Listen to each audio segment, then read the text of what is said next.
Know where Sam from Forge from Freedom is. We're waiting for Sam to come in, but we are live. We are live. I hope you got your big girl AK-50 bulletproof panties on tonight because we are live. This is episode 175 of the Who Moved My Freedom podcast, live from the Big Daddy Gun Studios right here. Our special guest, we're all going to do jazz hands. Here's our special guest right here, Brandon Herrera. He's going to do at least one jazz hand. I'm going to do one jazz hand. I got to hold the camera. I don't know how he's going to hold his phone for the next 2 hours, but okay. We'll make it work. Here's Walter Keller from Safety Harbor Firearms, trying to get his headsets on. There you go. Walter's here. We're waiting for Sam from Forge from Freedom. He's got to be coming in here at some point. So shout out to everyone. It's Tuesday morning. We're going to talk about emergency landing. Wait. Tuesday morning. Did I say Tuesday morning? Yeah, you said Tuesday morning. I don't know. Who are you? Yeah. Are you in like China or something? Did you go to China when we weren't looking? Or what? It's Tuesday evening. Okay. Tuesday evening. My bad. I take it back. It's Tuesday evening. We're talking about the emergency landing of the Southwest plane and what people should do in emergency landings. This was a pretty gruesome one from what I read. Yes. And I mean, wow, that's a horrible thing, terrible for the person who went through it and their family and all that kind of stuff. It can happen to any of us. I was traveling last week.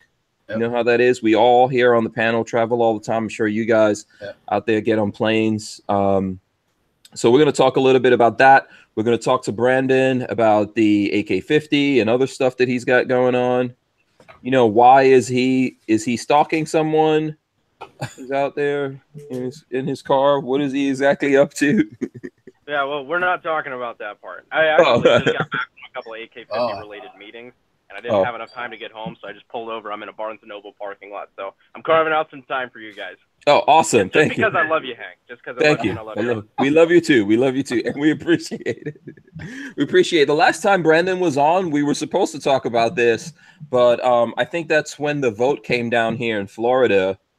And these knuckleheads basically gave up our Second Amendment rights here in Florida. We're still reeling from the destruction and the chaos caused from that. I think, Brandon, are you in Florida also? No, I'm actually in North Carolina. I want to move to Florida, though. I'll tell you that. I'm actively planning on it. Yeah, you might want to slow your roll a little bit. SOT master race. So, hey, we'll persevere. Yeah, absolutely. So yeah, we're gonna talk. What all they take from you guys? Like the legislation that was passed. Okay, so first of all, you now see before, which is already bad enough, you couldn't get a handgun in Florida until you were 21. Now you can't buy any gun in Florida until you're 21. So that's the number one thing. Then you didn't have to wait for a background check on rifles. You didn't have to wait the 3 days. That's gone. Everyone's got to wait now. I think for everything you have to wait unless you have a CCW. It was by the counties, and some counties they had a 3-day wait, some didn't. But I guess now it's statewide.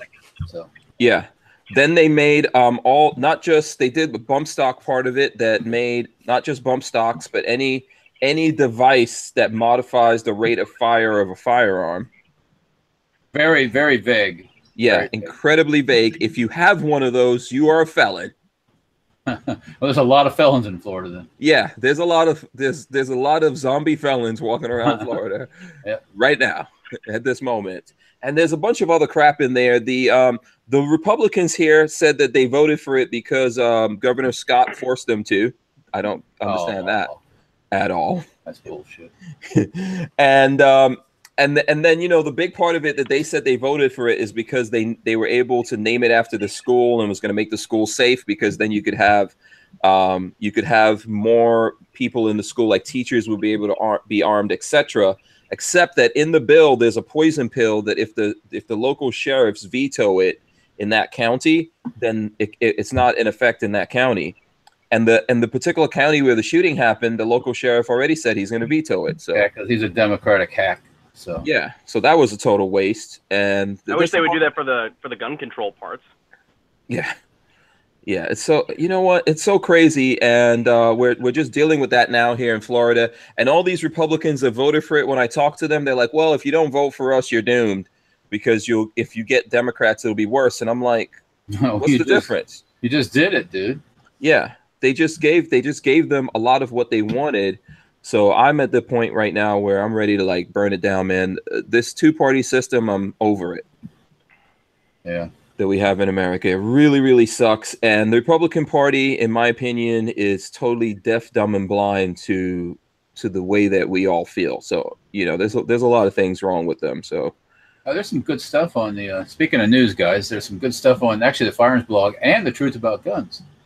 Oh, okay, cool. We will get to that. Let me quickly go down here and shout out everyone in the chat. I see Carl Compton, Chris Illog, let's see, the Tyven Show is in there. Michael Bender's in there. By the way, everyone hit the thumbs up. Smash the thumbs up. We need as many thumbs ups as we can get. Thumbs up this video. Support it. Share it with your friends and family. Make comments, all that kind of good stuff. We need that. I see Boss Hog, Rick Day, Ghetto Hood Gamer is back in, behaving himself, hopefully. Justin E, Imposter as well. Boss Hog, Rick Day, Ghetto Hood Gamer. Yeah, is back in. Echo. Yeah, there's an echo. That was me. Justin E, Imposter. What are you up to, Walter? Oh, sorry. Yeah. Forgive me, Father. I've sinned. Brother Numsi has forgiven you. You have no idea where that comes from. Dorsef is also in here. Caviar Hound. Let me see who else I see. Enrique Q, Kentucky Firearms Network. And SoCal Gunner, Gerald Loafers, Hamburger Helper, Chris Bullis, Devon Brown, Jenny Rick's username? Generic username. Oh my God. Oh, yeah. I'm really in bad shape today. It's Tuesday morning, so we'll give you a break. Yeah, exactly. You got it. You know, I haven't had my coffee that I don't drink yet. I probably need to start drinking some coffee. Magnum Boys, Armament and Axes, Fatus Lahari, which I never say properly, whatever that is. Hollywood AR-19. I see Josh Benware, Music Lover, Anthony's Nuts, E-Rock, Psycho 316, Kenneth K, Robert McRae.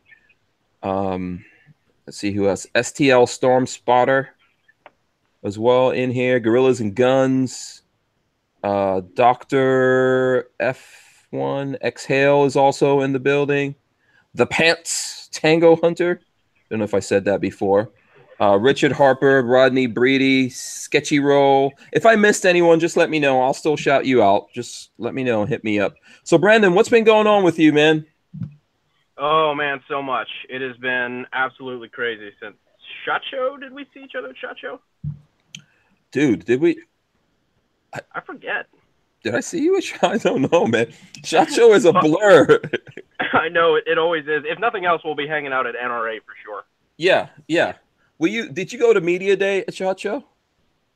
I did not. I was at the supplier showcase. Oh, okay. Okay, so I definitely didn't see you at Media Day, and I'm not sure if I saw you walking around on the floor or not. I think the last time I actually saw you was at the Iraq veteran shooting. That's always a fun time, though. I enjoy that quite a lot. How long ago was that, man? That was last year. Shit. Yeah, that was last October. Yeah, because I was at Knob Creek then. Yeah, that's insane. Wow. Time is going so fast. I know, it's a little scary. Everybody always says, oh, yeah, time flies. And this is the first, 6-month span I've really experienced that. Yeah. Yeah. Yeah. So before, you know what, we're going to talk about the AK-50. We're definitely going to do that. Let's talk a little bit about this story with the with this flight that had to make the emergency landing. How about that? For sure. Let me pull up some stories here because this is a little crazy. And by the way, I have flown Southwest. I did that. I went to Walter. Walter and I went to SEMA show in November, I think, Walter? November, correct. And we went on Southwest, and I was not happy because there's a crazy-ass cattle call. Have you ever flown on Southwest, Brandon? Yes, one time. That was enough, right? Yeah, it was to SHOT Show this year, actually. Oh, really? Yeah. Yeah. Walter flies this all the time. So this is like his favorite thing. But I hate the idea of this. And the horrible part of this is the person who like this happened to, ironically, they let people get on in certain times and then you can sit wherever you want. And this person, it was like horribly fated, man, that they chose the seat that this thing happened, because it seems like the engine blew up and punched through one of the windows or something and then partially sucked this person out, which we were talking about this before we got on air. I mean, I've only seen that in a James Bond movie, and I didn't even really think it was real that actually happened. Well, obviously it can happen, huh? Yeah. So this is from what is it? CNN says chaos all around. One killed. A Southwest jet makes emergency landing.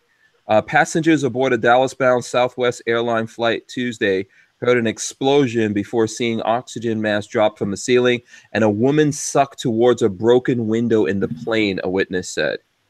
One person died in the incident. The airline said the entire Southwest family is devastated and extends its deepest heartfelt sympathy to the customers, employees, family members, and loved ones affected by this tragic event. Wow. So, you know, we can go on here. It seems this is just really crazy. And I think someone was capturing this. Facebook Live, of course. I'm sure that How Facebook... They get Wi-Fi on a plane for Facebook Live. And I can't even check my email. I don't get a good signal when I'm on the ground. So, but yeah, I think when I was looking at some video of the guy talking about it, not the video that he shot, he said that about 30 minutes after they took off, they were given the ability to get on Wi-Fi and then move around and stuff like that. Because I think Walter was saying, how did this happen if the person was buckled in? And I believe it was a woman. So maybe they were not buckled in because, you know, a lot of people take off the seat belts, which is probably the first thing you should not do. Right. Because you never know when there's going to be turbulence. You end up bounce your head off the ceiling. So, yeah. I would say the first tip is when you're on a plane, unless you have to get up and go to the bathroom, keep your ass belted in. Yeah, stay belted into that thing, to that bad boy. Keep your ass belted in. Yeah. So sometime after that, I think the engine blew up, and somehow it punched through the window, and then sucked whoever was there out. It looks like the front, the blades in the front, which is basically the big fan blades in the front, came apart. Mm-hmm. And those things are, if you ever seen those turbine fan blades, they're made out of fancy alloys, and they're very, very sharp, very strong and sharp. Yes. So when they come slinging out of there in explosive force, it's not a place to be next to. Yeah. And unfortunately, it seems like from what I was reading in different stories, there was like blood all over the plane. It's like that had to be horrible. Nothing at all like you would see in a movie. So I figured, you know, I don't want to like get too much into the goriness that happened there, because that's pretty terrible. But most of us fly. So I think, you know, we'll find out from Brandon, since he's a genius. If you can build a 50 caliber AK, you have to be a genius, right, Brandon? The jury's out on that. I think it's crazy. Crazy is the only qualifier right now. Okay. So do you have some tips of what people should do, other than obviously like Walter came up with the one, stay buckled? What do you think people should do, man? You heard my advice before the show. I say just run for the drink cart while it's unguarded. That's my advice. Lick it up as possible, because then you'll be invulnerable. Yeah. Yep, absolutely. And there's A, free drinks, and B, there's actually something to that where they said that if you get intoxicated enough during a crash or high impact or something, your muscles are actually so relaxed that it doesn't do as much damage as if you were stressed. So I'm going to put some pseudo bro science behind that. And, is that your story, huh? Really? That's my story, and I'm sticking to it. You know what? I think it's true, man. You know, the guys I know that get real knocked out, dragged, like crazy drunk, nothing ever kills them. They cannot die. Well, sure as hell isn't going to be bacteria, because it can't survive in their immune system. Yeah. I mean, I had a friend of mine who would drink like that. I remember when we worked together, and when we got paid, he would start drinking. Like, he would buy Night Train, which is pretty much the cheapest stuff that you can get, and he would drink that Night Train And then this was like back in the 90s. So, you know, crack was the thing. So he would drink that night train. Then when he got back to Queens, he would go get like crack whores, you know, and he smoked. He took all kinds of drugs and all that kind of stuff. So AIDS didn't kill him. He had a couple of heart attacks that didn't kill. Nothing could kill this guy. Wow. So I'm gonna have to say that there's got to be something to that. And me, if I would drink a little bit of vodka or something and just die. So screw Greek yogurt. Like it's actually crack whores and and liquor. Mad Dog 2020 that yeah, I think makes you live forever. Yeah. So do you have any other tips of what we should do? And by the way, I'm gonna actually look up and see what people should do in these kinds of situations. I think our advice is better. Our advice is better. I would be radically unprepared. This is a situation that I will admit I have not really thought through. Never really came up. Not much you can do. Yeah, it's really out of your hands at that point. It's more or less up to the pilot and the laws of physics. Right. And just hope that you're in the right part of the plane. I mean, like I said before we started, the back of the plane usually survives better than the front. So, Walter, you were saying that the bathroom is safe. Is that true? Well, I mean, in the tail of the plane, you usually see these wrecks and the tail's still there. So, or the tail's behind the wings, there's a better chance of surviving because if you think about it, the wings are big levers, and what's going to happen? They're going to get ripped off, and if you're near the wings, you're going to go probably flying out someplace, anyways. But yeah. Not a good situation. There's not much you can do besides say a couple prayers and because you're saying your empirical evidence is when you see the crashes, the tail section is still there. Now, are the people in the tail section still alive? Well, I'm just That's the question. It's an interesting qualifier there, yeah. Empirically, I mean, I don't know, but sometimes there's sometimes like one guy, who somehow makes it through all that every now and then. Have you seen World War Z? Yeah. The thing is, you know what? I was always like, I've been flying since I was 5 years old, and I was always afraid of the bathrooms because I always thought I was going to get sucked through that. When you flush that thing, it goes. If something's gonna get you, it's got to be that. You hit that pressurized toilet seat. Call me crazy. I want to have one of those in my house, like serious water pressure, just. Yeah, with the blue stuff. Never have a jam. There's damn recoil on my toilet. Yeah, I mean, I don't even know. Like, does that blue stuff even do anything? Because whenever you sit next to the bathroom, it's not a good look. That's probably like a terrible idea to sit close to the bathroom. I think because everyone goes in and out of that bathroom. Oh yeah, we sat in the back. Was it coming back from shot or going one of those things? And it was like a frickin' constant. Some people went 3 times to the bathroom. It's like, God almighty. Yeah. Stop feeding these people. Stop feeding these people liquid. Gosh. Like, and they're bouncing along their way. And then they had this stewardess or not stewardess, but this flight attendant chick that had the biggest hips in the world. Every time she went by me, a freaking hips hit me. And it's like, God almighty, bitch, what up? that was definitely us not hitting people with the Hillary Clinton hips, but we had actually a gay flight attendant on the way there who was hooking me and my business partner up with drinks the whole time. So we're like, oh well, hell. You were a cutie. That's what he's like. He's a cutie. I like him. You're like, this is what it's like to be a chick. Why did they bitch about you were taking these drinks, huh? I was. And it was like, I don't give a crap. I will use my body to get this liquor. Wow. Why do you have to make it sound like that, Hank? Yeah, that's when I was flying to Vegas this time. For some reason, I think there were lots of like Asian tourists on my plane, and the bathroom. Good, I just know. What airline was it?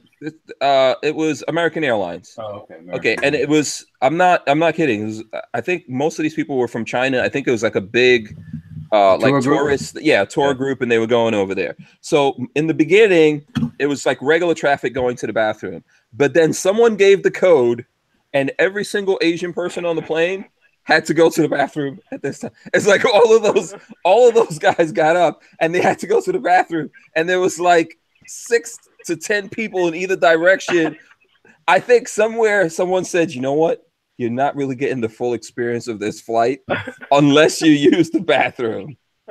And all of those guys, I was like, what the hell is like a little known fact that China operates in a hive mind.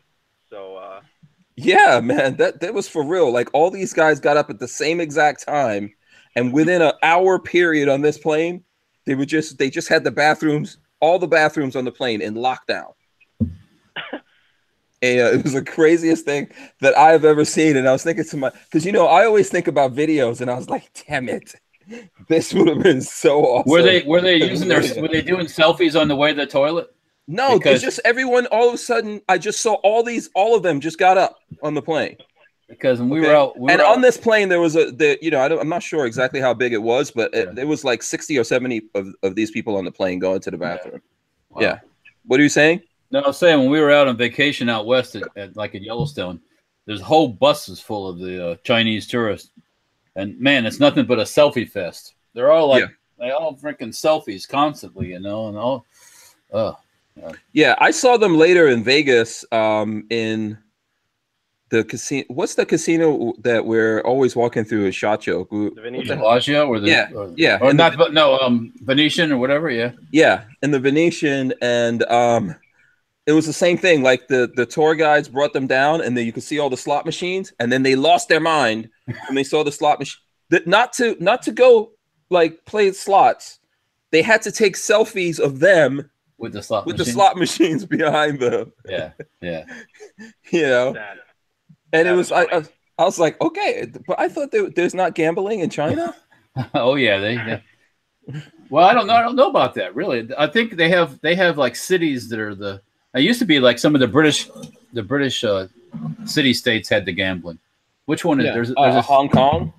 Well, Hong Kong. There's another one. Where's Macau? That's Macau. Yeah, I think that's Macau. Yeah, when was it? Yeah.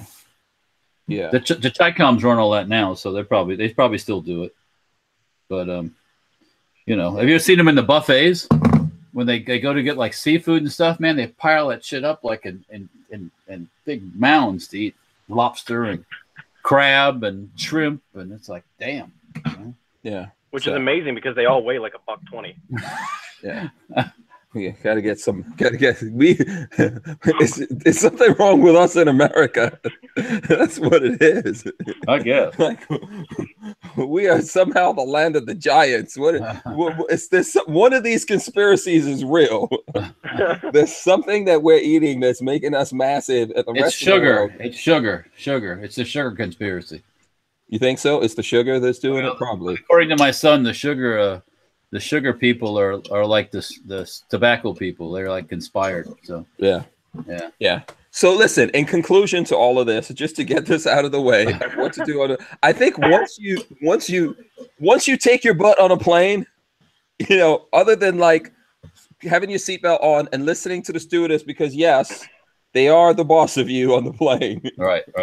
It's batshit crazy. Yeah, you could end up in jail if you're not good. They are the boss of you on the plane, but there's not really much else you can do when you're up in the air and some craziness happens, man. There really isn't. So you be nice. Be nice. There's no emergency there's like no airbags over those windows. Nope. None of that, I would probably, I don't know if it's going to save you, but I would probably keep that shade down. Yeah. It's like the last line of defense. It's like the thinnest. Like that extra 2 millimeters of plastic's gonna. Yeah.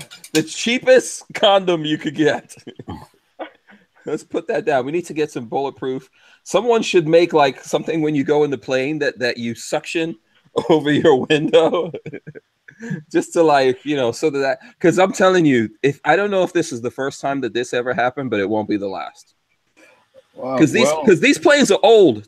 I'm serious, man. The planes that are flying around out there are old ass. They really haven't upgraded the planes.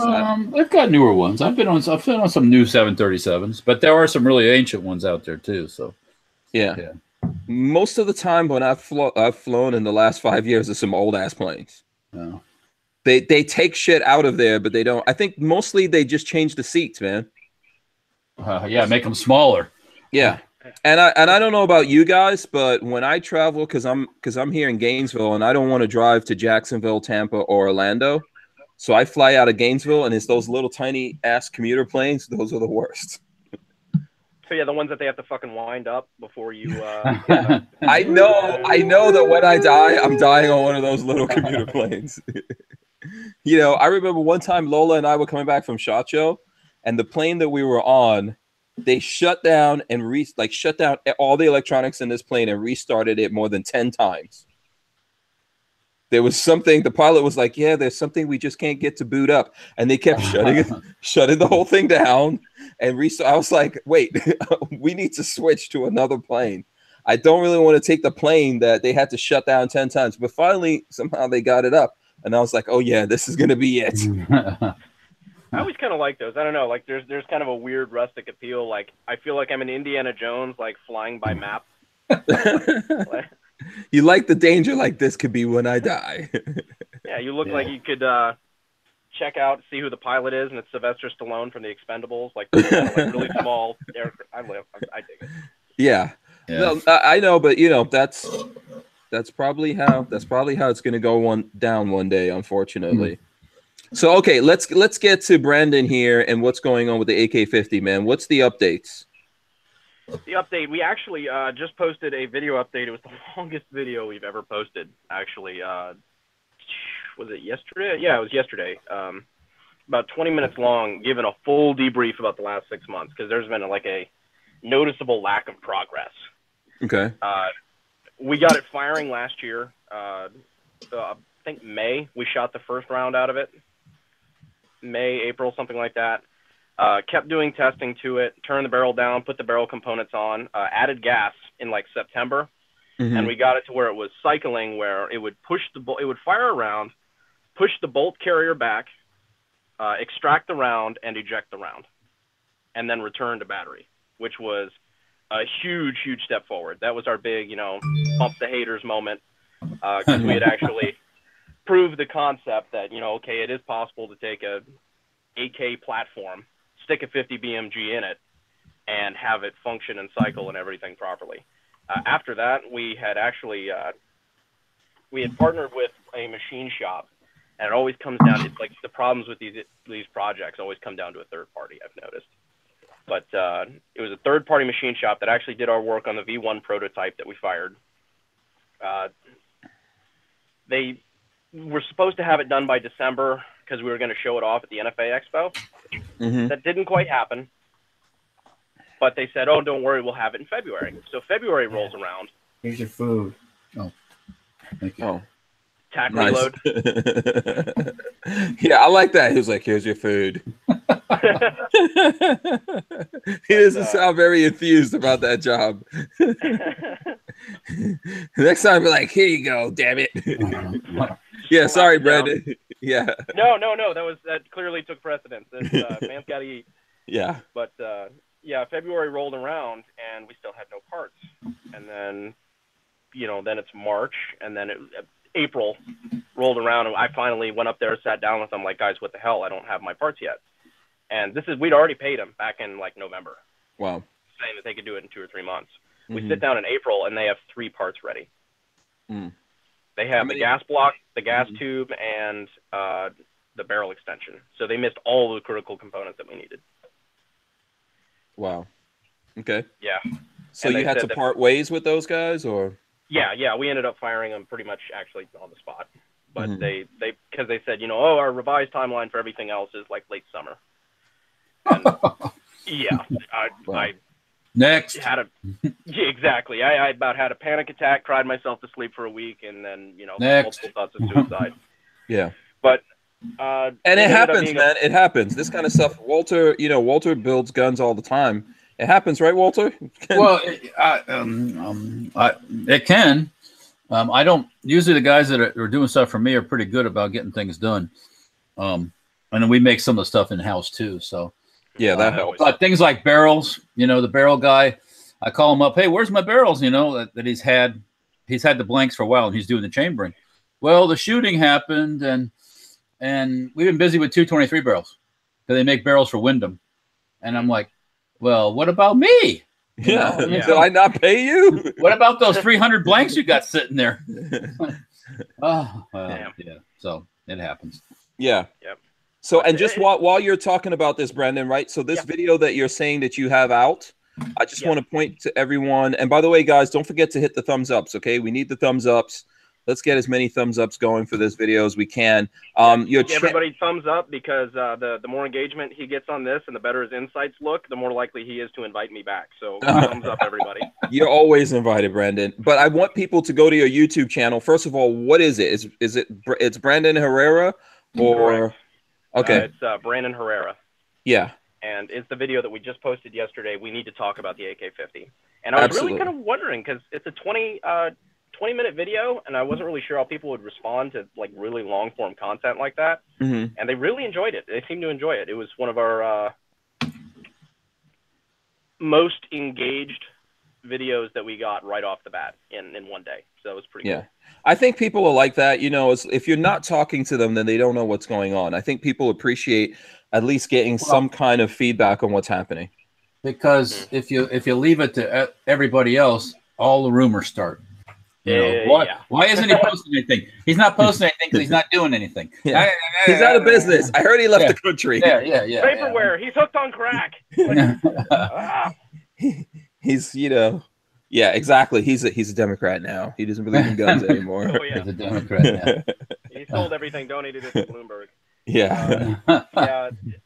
It's actually been a very unique experience. I really liked it because we've been able to talk directly to people and kind of cultivated an audience based on like, hey, this is the first major project we've ever done. These are the problems that we're having. Like we flat out admit failure when it happens. Like, hey, we had this issue and this is what we're doing to fix it. And everybody's really responded really well to that. Just the open. It's not just another company that, coming fall of 2018, and then they say nothing after that. We've really kind of let everybody in on the nitty gritty details, and it's been a slow climb. It's slower than I would have liked, but has anyone ever built? No one's ever built a 50 caliber AK before, right? Correct. Yeah. It's not easy, people. Well, yeah, it's not. we learned that very quickly. So it's a good thing. I think it's a good thing that you're doing. Did you have people that made like pre-orders or something? We've taken nobody's money. Well, okay, so I said for a while we took nobody's money because I don't believe in taking pre-orders. I don't believe in taking money from people when I don't have a proven viable product yet. I just think that's a really bad idea. So I did take money from one guy, and it was hilarious because he was just really insistent, like, no, but I want to be on the pre-order list. I'm like, well, we don't have one. We don't have one. And he's like, yeah, but no, like, you don't understand. Like, I want to put money down. I'm like, okay, here's my address. Send me a check for $100. Whatever. And we'll reserve you a spot. No shit. 2 days later, I get a check in the mail. Okay, all right. Yeah. So he's spot number one. Yeah, he gets the number one. He gets the first one off the lot. Yeah. Congratulations to you. But it's still, listen, I would rather that you take your time, build this right. Well, and the funny part is sometimes we don't take, well, when I first started, I did do deposits and everybody got their stuff in 6 weeks. It wasn't a semi-auto, it was bolt action. But so I was like, I probably set a record in the gun world. Yeah, no kidding. But now we don't necessarily do that. And, we tell people, okay, got you on the list, got your stuff. We'll give you a call when it's ready to ship. Some of these people act like you've taken their money. They get like all indignant and shit because you told me it was going to be 6 weeks and now it's 8. And I said, did I take your money? I don't owe you a thing. I mean, also, how long does it look? A car takes years to develop. I'm not saying that a gun has to take years, but it still takes time. There's always things like the barrel issues and stuff like that. But if I don't take your money, God bless you, but I don't owe you a thing. I mean, and if you're patient, everybody that gets in line has got what they've always wanted in the end. So, if you want to jump out of line, then somebody else will get your gun. So that's what I figure about it. Yeah. And what's really funny is I don't ever try to talk shit about anybody that follows me, but it's the people that I find that are the most frustrated, the most impatient, and the most demanding and the most vocal. Like, they're actually kind of dicks about it. I look at their profiles because I do this. Like, I'm a stalker. Like, if you say some really like repulsive shit on my profile, I'm gonna check you out. And so don't tell them that. That'll make everyone say repulsive shit. I just thought about that, but I look at it and they're like 13 in middle school in like Ohio. I'm like, you're not gonna buy this anyway. Like, no. Yeah, I don't think so because now what's going to be the price of this AK-50 when it comes out? Maybe. So this is the interesting part. We've actually had some meetings recently about production, that and just sales, marketing tactics, and things like that. And we've actually changed the strategy. I've always wanted it to be the most affordable semi-auto 50 BMG on the market. Period. Like, and I was coming in at $6,900 bucks. Is where we want to come in at. Yeah, in my mind, I thought it was going to be a lot higher than that. But well, listen, he's not done talking yet. Yeah, okay. Well, this is the interesting part. We're actually going to be able to probably get it lower. We're probably going to be able to come in at $49.99. What? So it'll be the only semi-auto 50 BMG for under $5,000. Can I send you $100? Yeah, man, I'm sending you 100 tomorrow. No, we only got one guy on that list. I got second dibs. Dibs. Third dibs right here. You better have me on that list. Because for $100, yeah. Go ahead. I'll take a gamble for $100. Woo! oh, by the way, I just got Top Shelf Tactical, I guess is in the stream. I just got a notification from Instagram. He said, I'm here to say repulsive crap, so you check out my profile. I told you, don't start that. It's going to be on. That was going to backfire pretty immediately. Yeah. Yes, you are going to get that. Sicko316 said he'll thumbs up if Brandon promises to make a 50 Derringer. No. People like expect me to be the 50 cal guy after this. They're like, make a 50 cal MP5. I'm like, no, I don't want to look at a 50 cal after this. I want a 50 cal integrally suppressed pistol. No, nothing. Integrally suppressed pistol. I mean, I can give you an integrally suppressed pistol. You just take, in mine and put a can on it. Yeah. Yeah, it'd be a lot easier than the 50 cal AK. I'll tell you. No, that. I'm pretty sure. Yeah, I'm pretty sure after this you don't even want to hear the word 50 caliber. Yeah, no, I'm gonna have that little filter on my inbox where if it says 50 BMG, like it immediately moves it to spam. Yeah. So what's everything looking like now? I haven't had a chance to watch the video. I have it pulled up here, and I do need to watch it, and I recommend everyone watch it. It says it's called We Need to Talk About the AK-50, and it's from Brandon Herrera. If you look up the AK guy, you will find his channel. So, definitely folks who are looking forward to this should get a chance to check it out. But give us the preview of what we're going to find out in this video. Sure. Basically, what it came down to is that we're having a couple of issues. One with the AK style action, we're having a little bit of an issue with the cam and groove. We actually found out we weren't letting the bolt carrier ride forward far enough, and so we weren't getting a full bolt.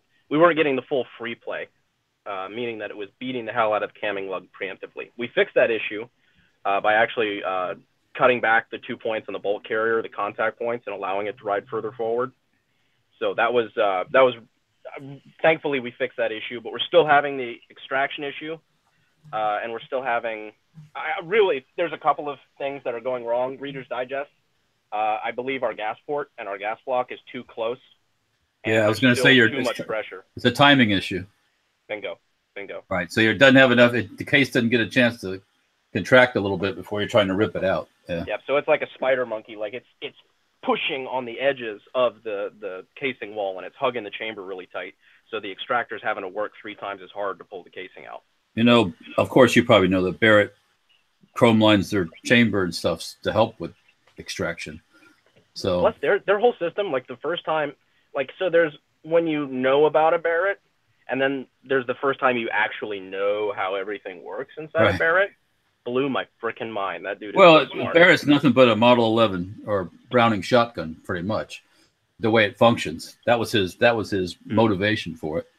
I did not know that. Yeah, I knew somebody that knew Ronnie Barrett and was sitting in the room when they were drawing on a piece of paper making stuff. No kidding. Yeah, yeah, and he said that's basically what his idea behind it was that's what it does, you know, because the barrel is always reciprocates, you know, and that lets the bolt come back, and that helps with all that monkey business. But yeah, but you're not doing that. Your barrel's fixed, so you have to extract like a normal gun. So yeah. That's the downside. There's a couple of upsides of using the AK platform. A lot of it comes down in like marketing and who we're going to be able to sell to and things like that. But as far as the actual technical side of things, like, damn, it's not optimal. But well, that's the interesting thing to me is I thought you would just take the schematics of an AK-47 and just scale it to that up. Guess it doesn't work like that. Well, I actually wanted to do that originally, but you would have ended up with a gun that was like 8 feet long and weighed like 400 pounds. So like I quickly realized that was not quite practical. Right. Yeah. You know, those like mega sized guns you see hanging in gun stores and shit like that. Like that's exactly what it would have looked like. Yeah, I could imagine. Yeah. Yeah.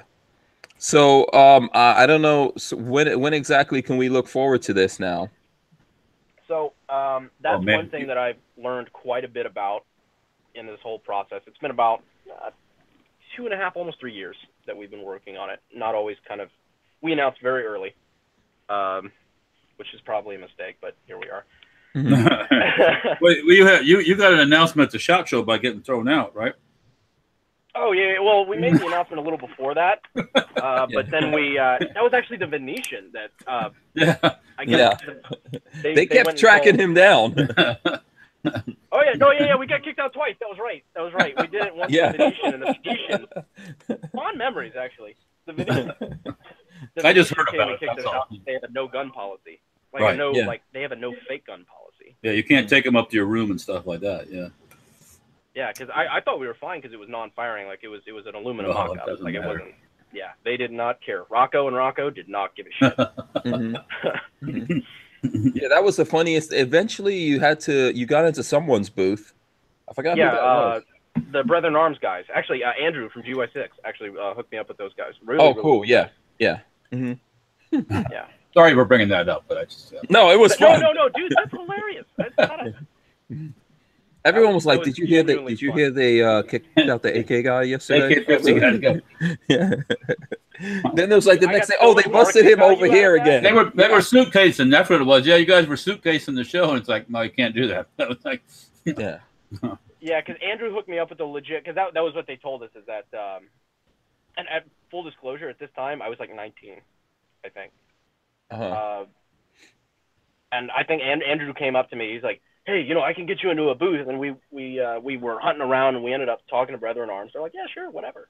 And it was one of the conditions. The Venetian said, "We'll let it go if either A, you ship it home, or B, you get an actual booth, somebody who will sign for it, and you display it there." Mm-hmm. And then SHOT Show came in, and they put the nix on that. They didn't want that either. Yeah, because you're not supposed to be subletting your space, basically. Yeah, which apparently that was like a couple things deep. Like it was somebody that was already subletting to them in the first place. Yeah. Well, I see. Yeah. Because people share. I know people share booths. Yes, they do. Yes, they do. But that has to be a predetermined deal, I guess, before you go in. You just keep it quiet is what you do. Right. Oh, you make it look like if you have subdivisions. You just keep it quiet, my friend. Yeah. Okay. I see. I get it. Yeah. But derailing from the original thing, one of the things that about when we can expect it and things like that. One of the things that I learned quite a lot is that in the beginning I thought, we can have this thing done. I thought CNC machines were like magical 3D printers for metal. Like I put it in the computer and then we put it in the CNC. Mm-hmm. Yeah. Well, if you're the magical programmer and the magical machine operator, maybe yes, but it doesn't happen like in the movies that someone just comes and starts moving. Isn't that what Iron Man does? Tony Stark. Yeah. I would kill for that program. I was just chatting like 2 days ago. Like, hey, let me pull it. Let me pull this out here and throw this over there, and then backflip it. Yeah, Jarvis, have a prototype done in 2 days. Yeah. But I thought I could do it in like 9 months to a year, and I look back at that like, holy shit, I knew nothing. Well, if you owned the machines, and you already had somebody that was doing programming for you in house, and and you had time from everything else you were making, probably, maybe, then yeah, possibly, yes. It would have been feasible. The only thing is, at the time too, I had no design experience. I had no engineering experience. I did not have a team behind me. We had to at least source our third-party machining and everything like that. So I had so much stacked against me in the beginning. I had to work through each individual thing like that. Now we've got a CAD team. Now we've got a couple of people we look to for engineering consulting, a couple of machine shops that we work with now. So it's kind of slowly turning from ignorant child to, okay, somebody who might actually get a gun on the market. So it's been a fun experience. Actually, conservatively, our timeline, I expect to have a fully functioning V2, like sexed up production model, functioning and firing before the end of the year, and probably ready for production orders early 2019. Okay, very cool.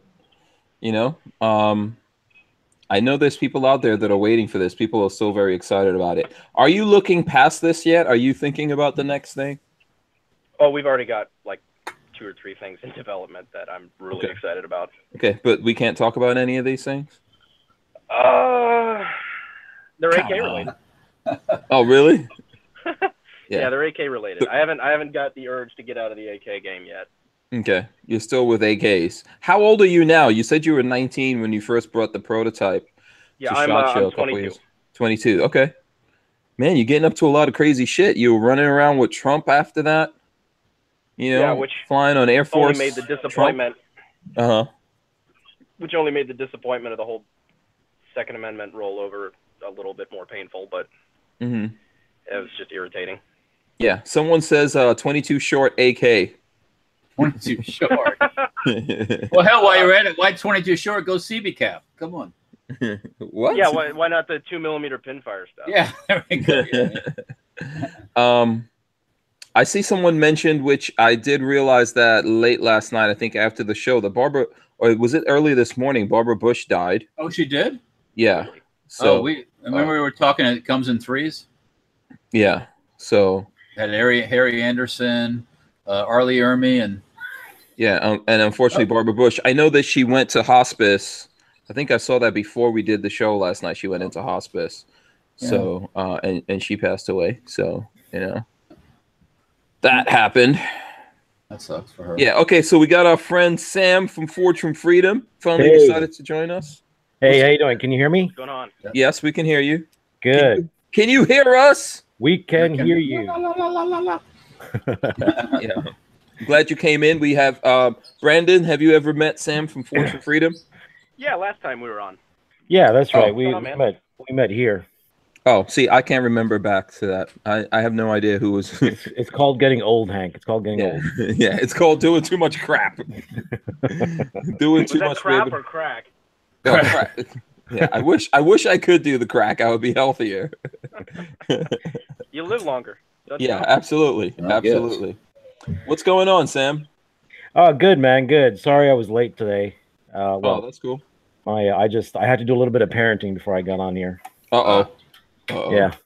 You know how that goes. Yeah. Brandon here might find out one day. Yeah. Not anytime soon.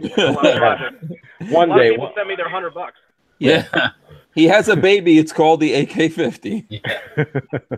She's expensive to feed too. Yeah. He needs to give birth to that first. Yeah. That sounds painful, dude. Yeah. I know, man. I don't know. Depends on which end it comes out. So, what are we talking about today?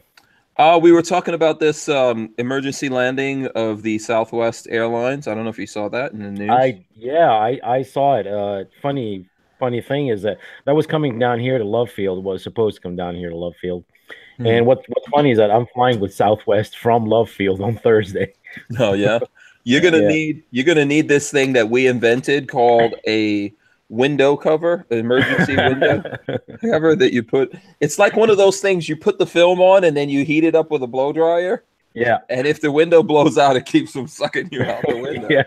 Unfortunately, I mean, avoid the seat with the window tape over it, like the car tape. Yeah. Yeah, That's really crazy. TSA doesn't have to worry about someone taking a gun on board and having negligent discharge because decompression is gonna happen by itself. You know. Yeah. Other things are gonna cause decompression. Wow. Yeah, that's really a crazy thing. I don't know. I have to look and see if that's ever happened in history before. Well, actually, if you look it up, Southwest is actually one of the best airlines for safety. They have a great record. I mean, they had a great record until today, of course. Wow. But it just happens, man. Nothing you can do about it. Yeah, and we should ban turbines. I know, right? Congratulations to the to the pilots and stuff. I mean, they saved 150 lives today. They kept their cool and they did their job. So right. Mm-hmm. Yeah. I think one of the things is that I was saying about that earlier is that there's a very old fleet of airplanes out there.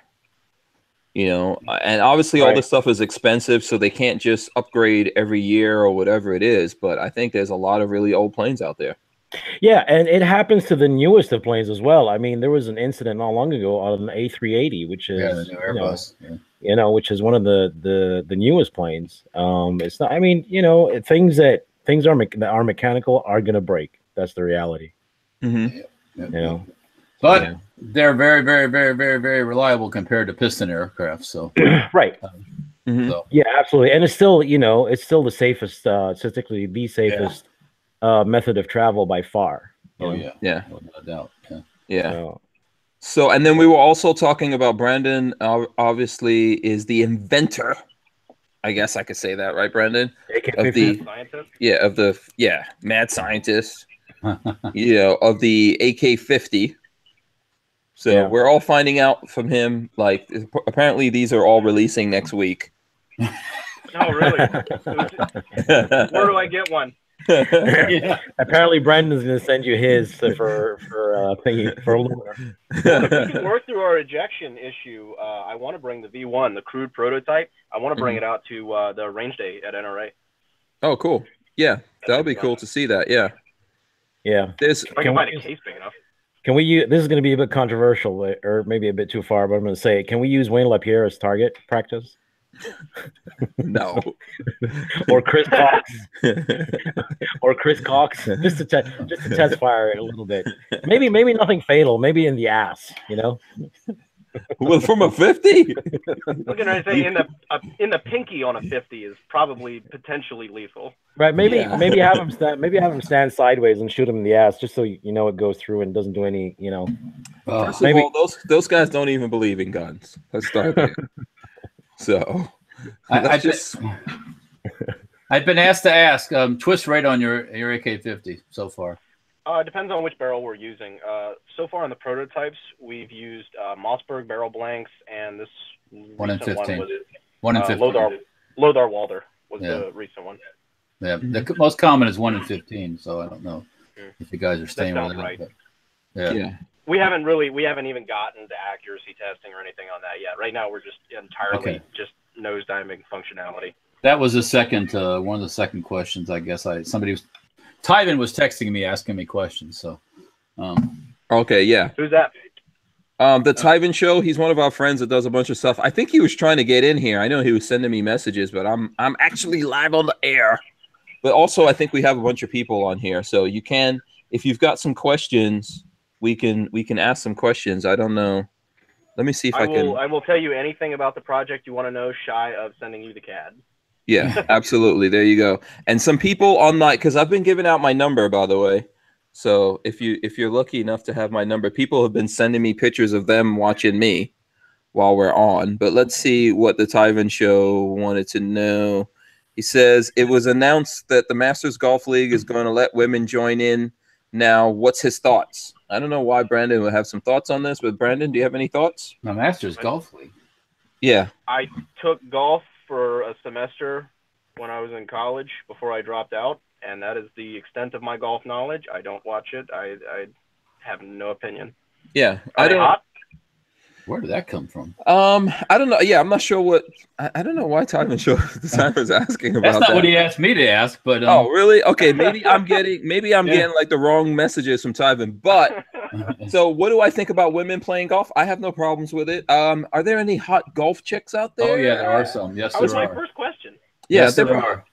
Yeah, there's probably one or two. What do you think about that, Sam? Yeah, I mean, I think women should be involved in most everything. I don't understand why.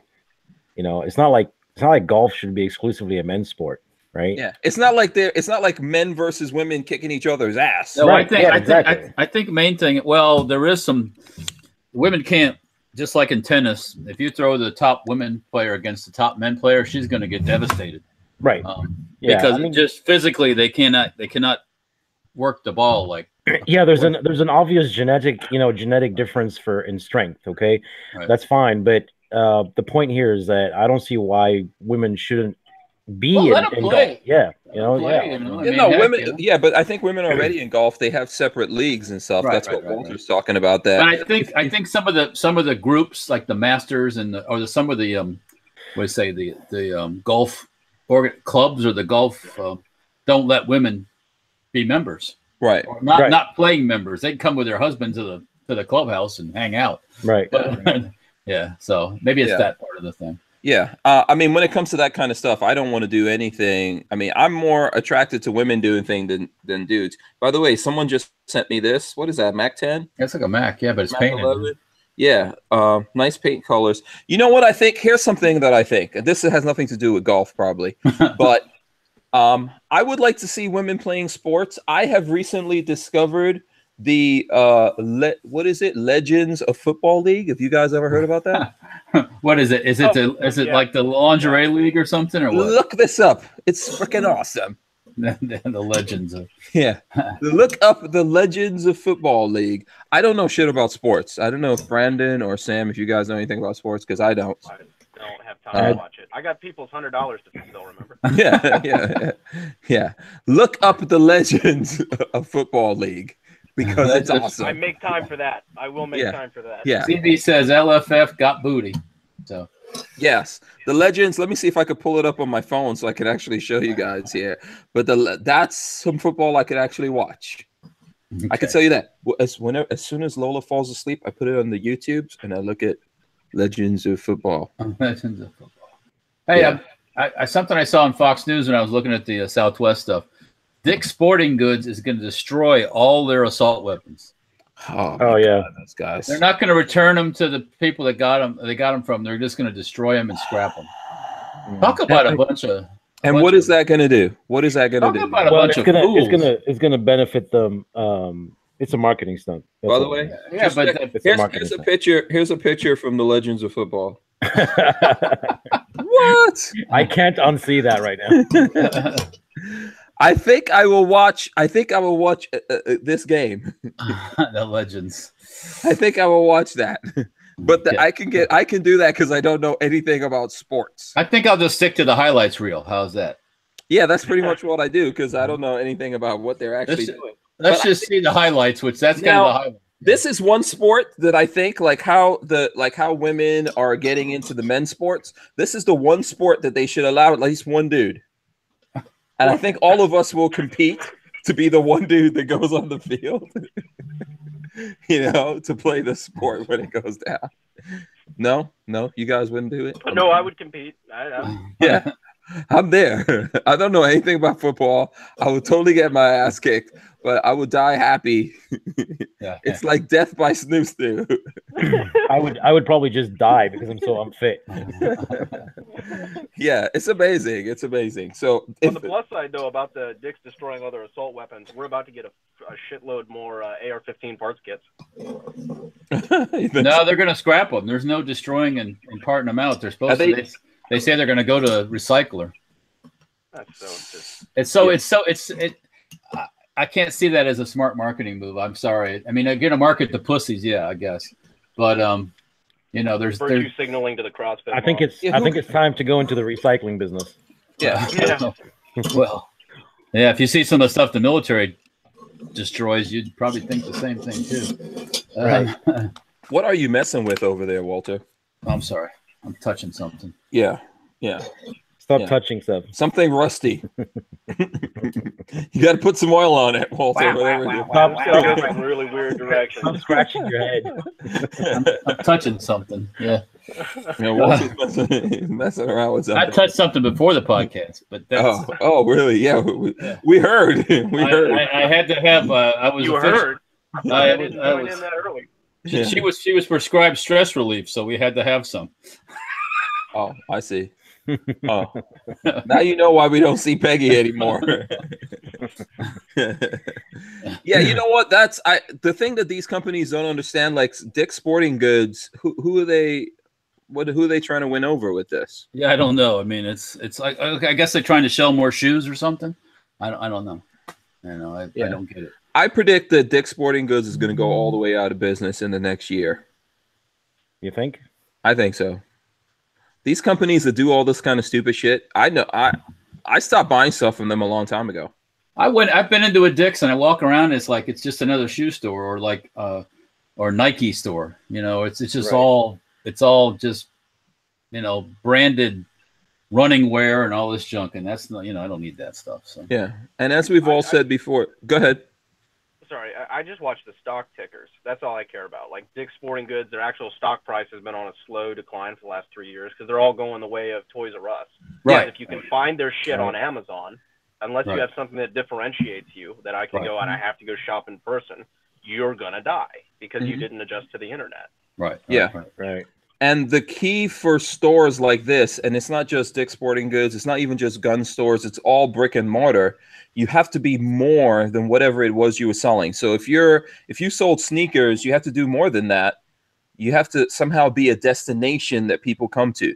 So for stores like Dick's, you have to be a destination that your customer would want to come to for some reason. But a lot of the guys like us, all they're doing is alienating us. What the hell are we going? We didn't want to go there in the first place. Why would we want to go there now? Yeah, Sports Authority went away. And I used to go in there every once in a while, look for something, but that went away. Like, for example, if I was the CEO of Dick's, the thing I'd be doing is I'd put an indoor, like a very small shooting range, a little driving range, a little batting cage, make it a destination that people actually go to use your products instead of just buy them. Kind of like Bass Pro does and Cabela's does. They have events and different things going on. Yeah, that's how you can be useful. They look cool. Guys want to go there just to hang out because it's cool. You know, if you don't have that coolness aspect, then people are just going to buy on Amazon. Yeah, exactly. We're saying dicks a lot, and dicks are a bunch of dicks. I have an AK-50 question. Uh-oh. What type of stocks are you planning to use, wood or plastic? Or right now we have a standard AR-15 buffer tube, so you can use a mag. Right now we have a Magpul PRS on it. You can use a loose AR. Basically any type of AR stock with preferably a cheek riser. With a recoil pad too. Actually, believe it or not, the recoil is really not bad. We actually had a accidental recoil test 2 days ago. Accidental? Because we forgot when we were setting it up in the jig that we used to test fire it when we're doing remote fire. I forgot to put the backer behind it, so we got to see exactly how much it naturally recoiled, and it only moved like 4 or 5 inches with nothing behind it. Okay. We got a big. How long is your the current barrel you guys are running? Current 28. Okay. All right. Yeah. Yeah. So we're going to do a 20-inch shorty too. Yeah, short is cool. Short is cool. It's not useful, but it's cool. Yeah. Well, that's not a point. Neither is a Harley Davidson. Yeah. Or a Corvette. But everybody wants one, right? Right. You know. So. What do you need a Corvette? Where the hell am I going to drive at 190 miles an hour? I'm not. Where are you going to go in the most shaking around, busting their ass motorcycle? I mean, the people ride them all over the country, but it's not the most nice thing to cruise around on. You know, I can find lots of places to go with lots of power. We can go the road out by your house 190 for a little bit. I don't know about you guys, but yeah. I want all the powers until Granny pulls out in front of you off the side road. Yeah, all the horsepowers. Yeah, and yeah, you need to be careful where I live because those oak trees are a couple 100 years old. Yeah, and they're like magnets. Yeah, they're black holes, is what they are. Yeah, when it sucks you right into it. Yeah. when it comes to race cars and stuff like that, it doesn't have to make sense. Right, Yeah. right. Yeah. It's not a matter of practicality. It's a matter of I want it. Yeah, same thing with guns. Same thing with guns. I mean, I was about to ask Brandon when he's making the AK pistol, but whatever. We're doing one. Okay, we're doing it just for the pure shit of it. Yeah. Oh, exactly. It's got an AR-15 buffer tube already on it. I mean, hell, might as well do a 14-inch barrel with a little sig brace on it. Yeah, correct. Right, exactly. Hell to the yes. Use a shockwave, so it's a thin fin, and will actually split your fucking shoulder. It's like an axe. So here's one of the things I want to do from you two guys, from my main guests that are our main guests that are in here, Sam and Brandon. And I'll start with Sam since he just came in. How did you get started in what you're doing, Sam? Because you've been on before, but I don't think we ever talked about. Obviously you do Forge from Freedom. See, I'm rocking a shirt right here. This is Mr. Guns and Gears shirt right there. Yeah, that's the of Man and Gun. That's what it's called. Yeah, of Man and Gun. There you go. Yeah. So how did you start doing the T-shirt thing? Let's start with you, and then we'll go to Brandon and find out how he got into. Totally stepped into it accidentally. I was actually in Dubai for a trade show to do with gaming, because I used to be in the gaming world. Like I used to have a video game store, for Xbox, PlayStation, all that kind of stuff. And went to Dubai for this trade show. And I was bored on my last day and kind of went to the trade show next to that, in the next kind of convention center, and just stumbled upon it. It was for printed apparel and stuff like that. And that's basically how it started, just totally by accident. Okay. Just decided I wanted to do it, and because I have like a creative background, you know what I mean. I like art, and I like different ideas and crazy shit. And it was just a way of applying it, I guess, to apparel, I guess, Okay, cool. Now I have to ask this. We're friends, so sure, don't get mad at me for asking. But are you just always randomly in Dubai? I mean, No, I'm not saying you look like a terrorist or anything, but you do look like.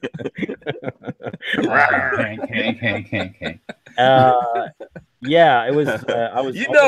People are thinking that out there. I was on my way back from Afghanistan. No, I used to go to Dubai just for like trade shows and stuff like that. A lot of Chinese trade shows out there. Oh, in Dubai, right? Yeah, a lot of trade shows from China. Yeah, actually, there's a huge gun show in Dubai, isn't there?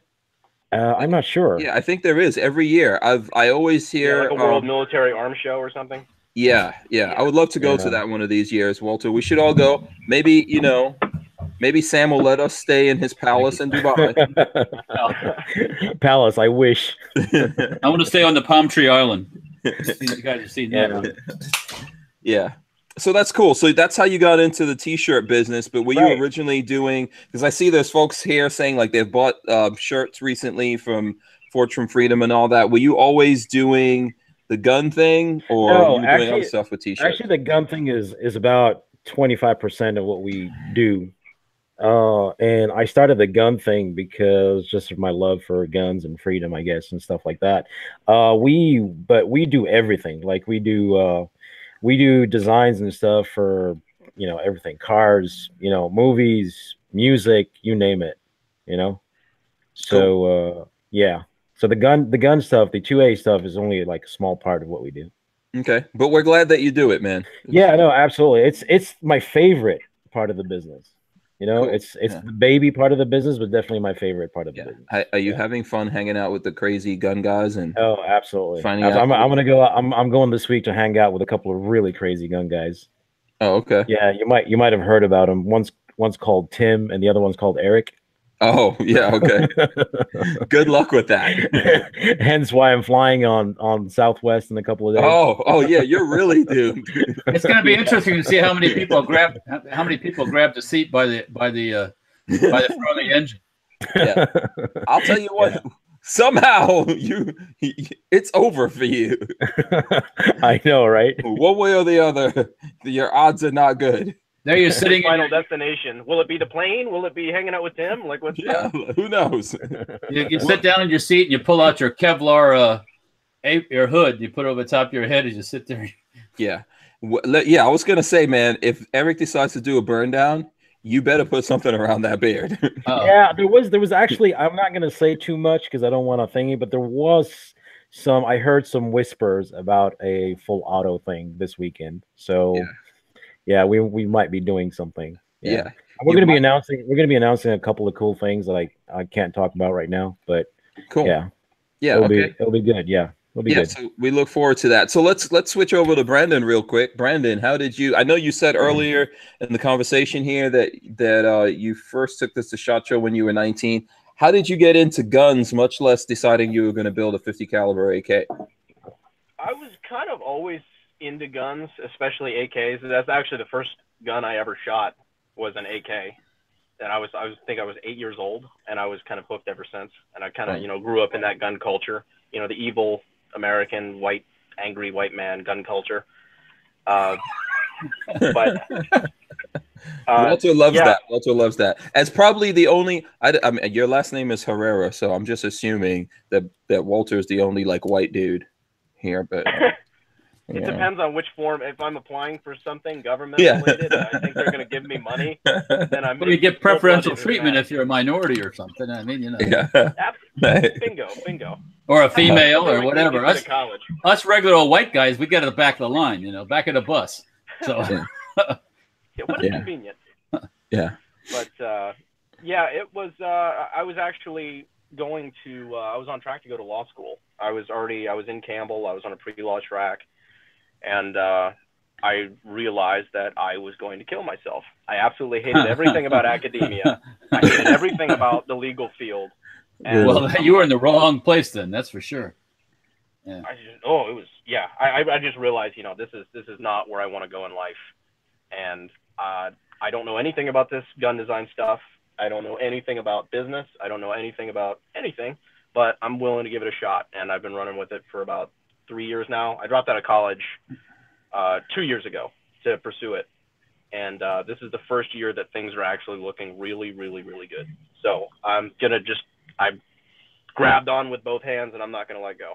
Yeah. So, one, I want to know what your parents think about this, and two, do you have a sugar mama or something that's paying for this? How is this happening? I wish I did. That would be so much easier. Or if you want one, maybe we can find one for you. It'd be fun. I got to cultivate the good looks for that, Yeah, exactly. I mean, because. Go ahead. How sexist of you? Why sugar mama? I mean, why not include sugar daddy as well? Oh my God! Why am I getting free drinks on the plane? Yeah. He was saying earlier that there was the Southwest flight attendant. Yeah, the Southwest flight attendant was hooking him up with drinks, not a a dude flight attendant. What do you call? I guess it's a flight attendant either way. Flight attendant's steward. It's across the board. Yeah.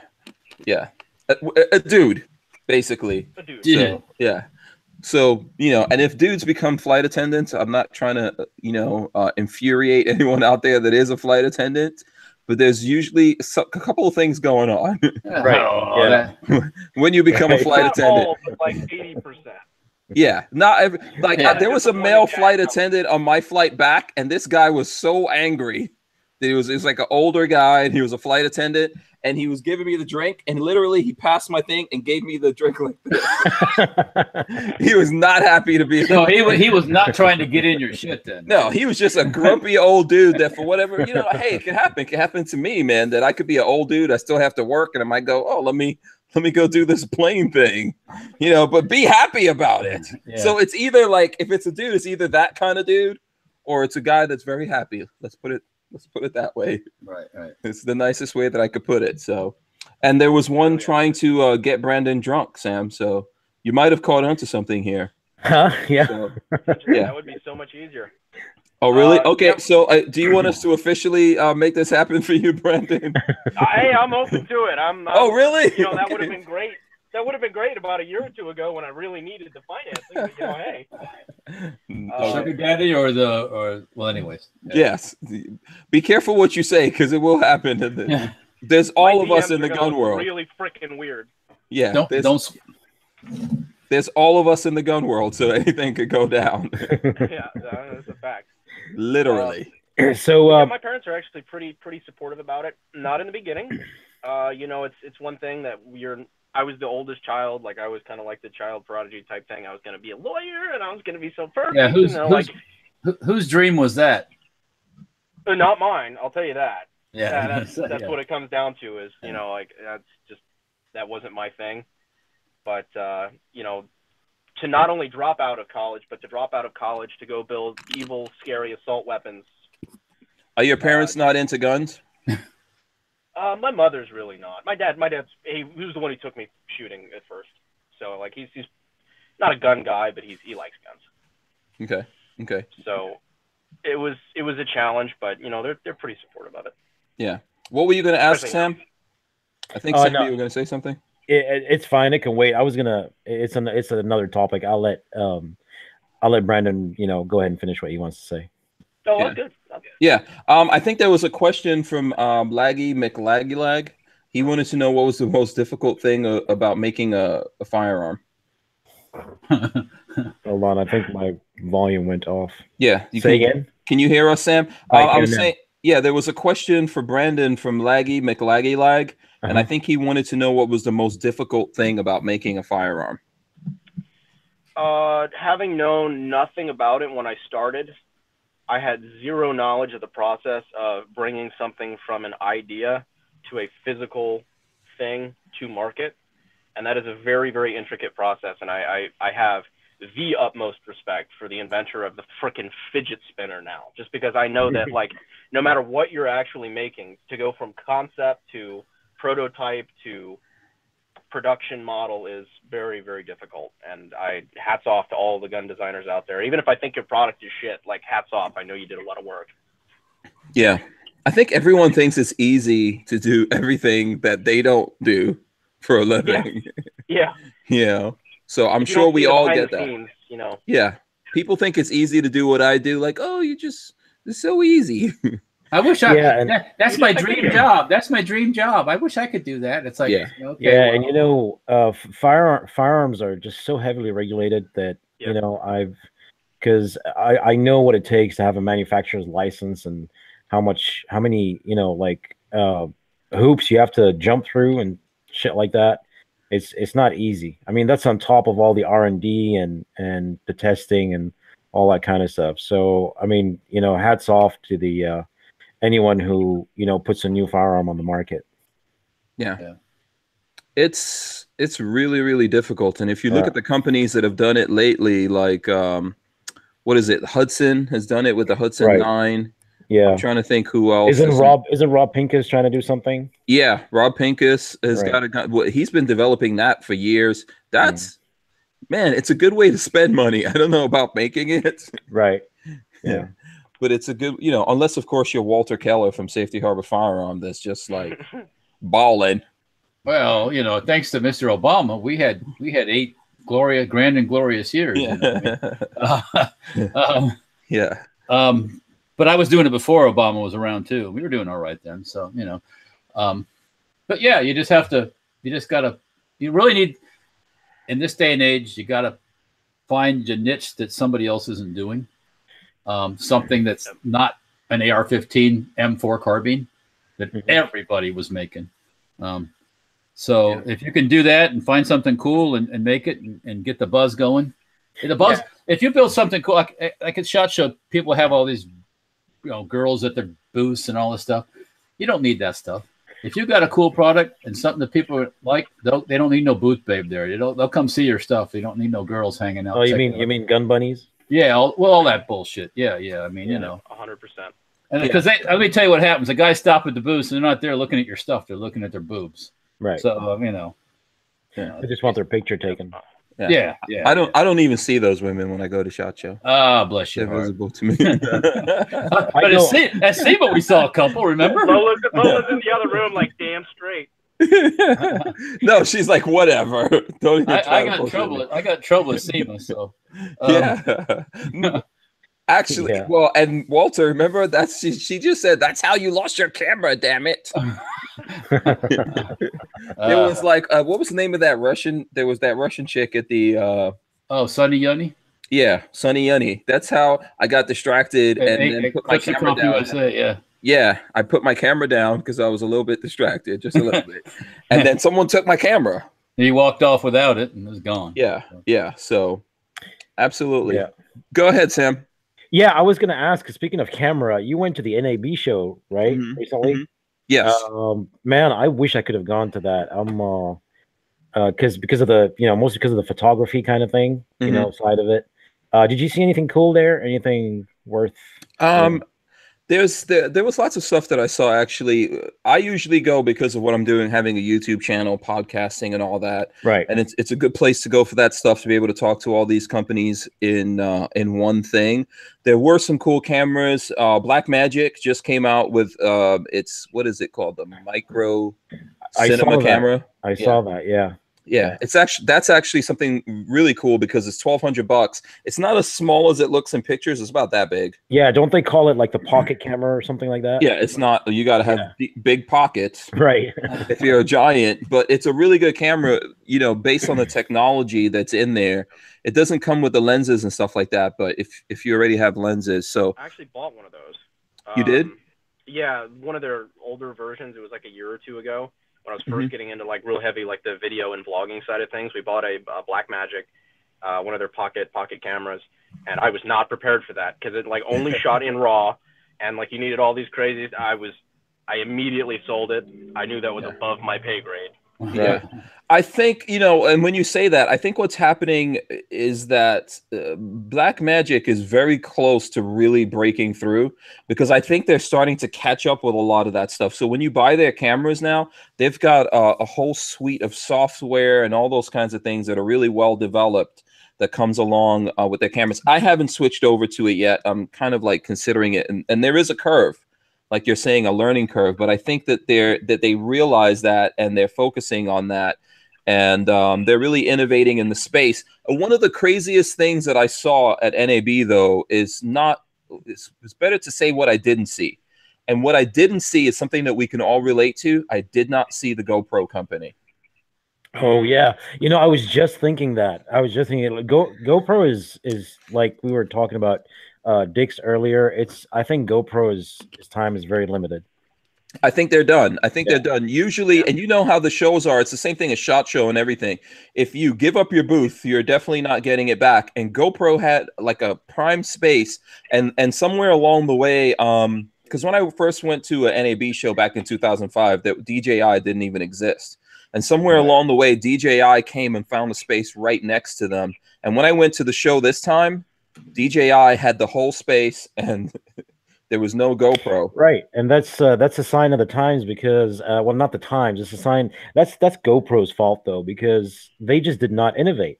Okay, they just repackaged the same thing and gave you the next version, and the market moved on. And like you said, DJI came up with their with their drones and stuff like that.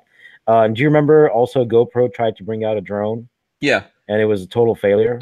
Right. At the last show, when they brought out that drone, I was talking to them about why they took so long to come out with a drone. And the guy was bragging to me. He was like, that's because we're better than anyone else out there. That's why we took so long. Yeah. And then the next day at the show, they literally had to announce that they recalled those drones that he was talking about. Yeah. And like only a couple of weeks later, DJI came with a drone that kicked its ass. It was like much better with HD and all that kind of stuff.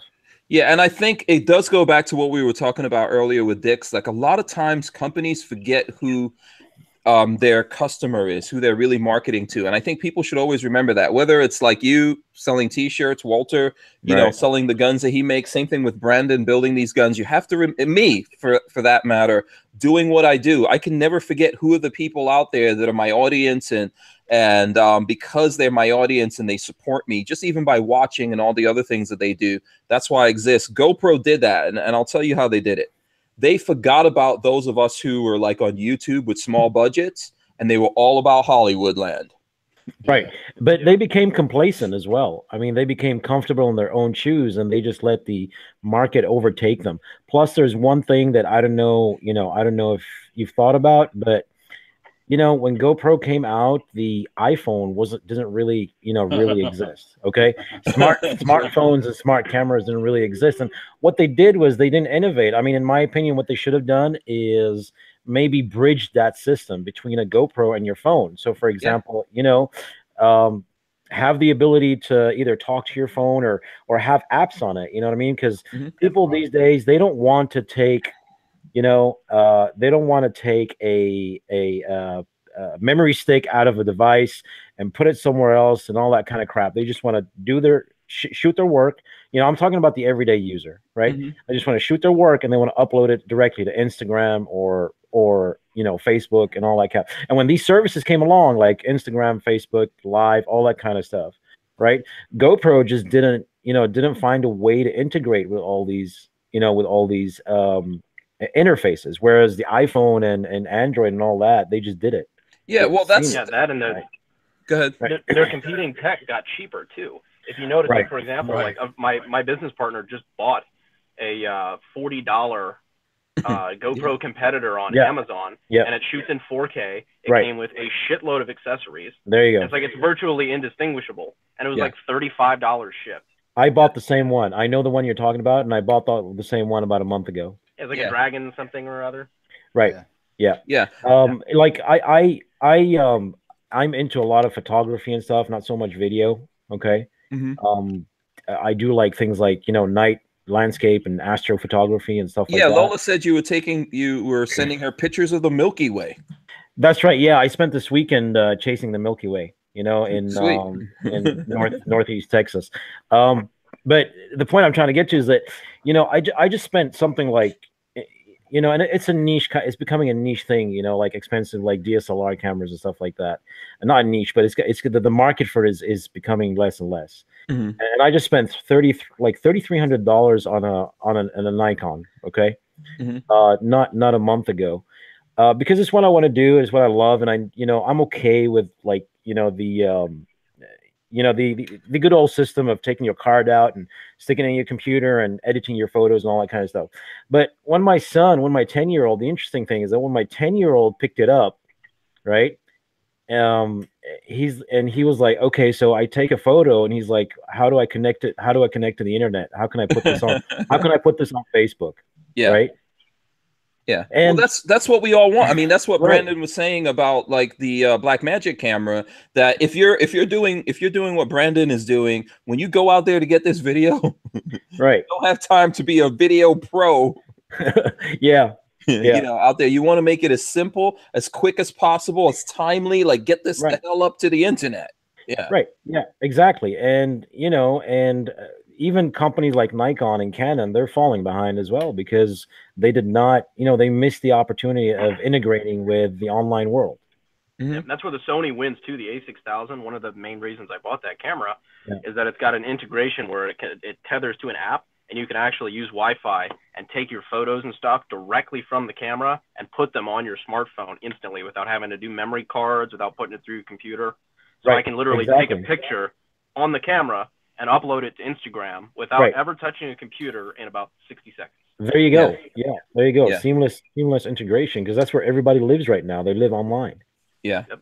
I think so many companies forget this stuff. Look, I'll tell you something that I really wanted from GoPro, and I thought it was really simple, but GoPro, I asked them, they don't give a crap about doing it. How come Sorry, I that would have been awesome, maybe, but they're not there now. How come in that small camera, like we said, my phone can, it's simulating it, right? My phone can do that, the portrait thing where it makes the background blurred. Why couldn't they make a small camera that could do that same thing, where on my phone I could tell it what I want it to focus on, everything else is blurry, give me that better. It's not, they didn't have to make drones and all that stuff. Just make a small, quick, simple, easy for me to use camera that bumps me up to the level of what I can do with my phone. Otherwise, what is the point of it? Right. Yeah. Exactly. And that's the kind of stuff they made smaller ones and all of that, but they just would not go to the level of, hey, let's do this. Look, when I know the 360 kind of thing it fizzled out. I think it's still out there trying to live, 360 video. But GoPro, when they went into 360 video, they built a setup for 360 video that would literally cost you $7,000. Right. And I was like, guys, why didn't you go to like maybe $1,000 and put 2 or 3 cameras? Why did you have to go to the $7,000 level? They're like, oh, because people are going to use this to make movies. I was like, the people who are buying GoPros are not going to drop $7,000 on this setup. Right. Yeah, Walter's distracting me with the eye candy over there. Oh, I'm sorry. Okay, yeah. Let's go to some guns. What you got there, Walter? Are we going to Gorn? Yes, it's Gorn time. Let's give the people some Gorn. You nerds are gonna lose everybody talking cameras. Yeah. I like that. I about knowing your audience and why they came here. I agree. The GoPro, you know, when you went to get a GoPro and it was $380 or something, and then I could go online to Amazon and get one a year ago for 90 something, a Chinese knockoff. What are you going to do? You're going to get the Chinese knockoff one. If I blow it up or I crash it, then I'm not out $300. You know, it's like yeah. So what is this you got there, Walter? I see this you is a case. One of the Vepers. Okay, there you go. Vepper in 308, 25 round SGM. SGM. Can I ask you a question? Is this my Vepper? This is my Vepper. You don't have I don't have a Vepper a year. Oh, you don't? Oh, okay. I fell for the you got to get them before they run out thing. Oh. And they're still selling them. They're still selling them. Did they get cheaper? No, they didn't get cheaper, but they must have had a freaking boatload already. No, they have that I have Jones big ass warehouse full of them. Oh yeah, I mean, I have about 10 of those in stock right now. Oh, really? and you know what? If that would have been during the height of Obamaism, they would have been all going boom. But it got so slow that people were like, well, I don't need it, you know. Yeah, because eventually, how many Vepers do you need? If you got one Vepper, you're like, okay. I didn't have one, so I pulled the trigger and got one for the library. So yeah, it's a nice gun. I mean, I have to. Oh, it's beautiful. I want to change the stocks, but it's just so freaking purty. I can't bring myself. I wouldn't. I'd just leave it as it is. I probably love those things. I love those things. Scott Rousseau says Walter gives not 2 shits about cameras. I stand with Walter. No. Actually, I have an older Canon digital camera, and it takes awesome video and stuff. But like guys were saying, you pull out the iPhone, and boom, you're doing the same stuff. Yeah, you can rock with the iPhone. Apple's killed different businesses. Well, it really depends. I mean, yes, your average. Yeah, if you're making movies, like you're making movies, you need to have a better camera than this. Right. But some people are doing movies with. Yes, I could make a movie. I've done a lot of my videos with it. But see, we're getting back into the camera thing. Sorry. Yeah, let's not get sidetracked. Let's do the Gorn. Okay, so you got that, Walter. Sam, what you got? You got some? Yeah, I've today for me is Sig Day, Sig Gorn. Oh boy. Oh, cool. Oh, I hear the Beretta's making a modular gun too. Oh, that's old school Sig.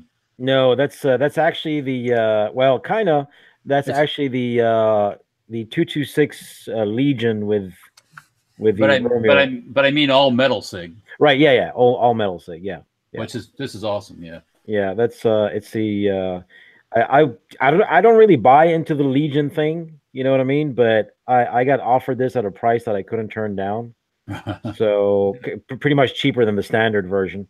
And I like it because I'm really getting into the red dot kind of thing. Yeah. Is that the Romeo on that one? It's the Romeo 1, yeah. Factory installed Romeo 1. Yeah. Yeah. The Legion's a good looking gun, man. I've sold them before. We've on the out of us selling guns, we've gotten. Yeah, they're good. I also managed to grab myself one of these. Is that what is that? 365. Oh, you got a 365? There you go. Awesome. 365, yeah. What do you think about it?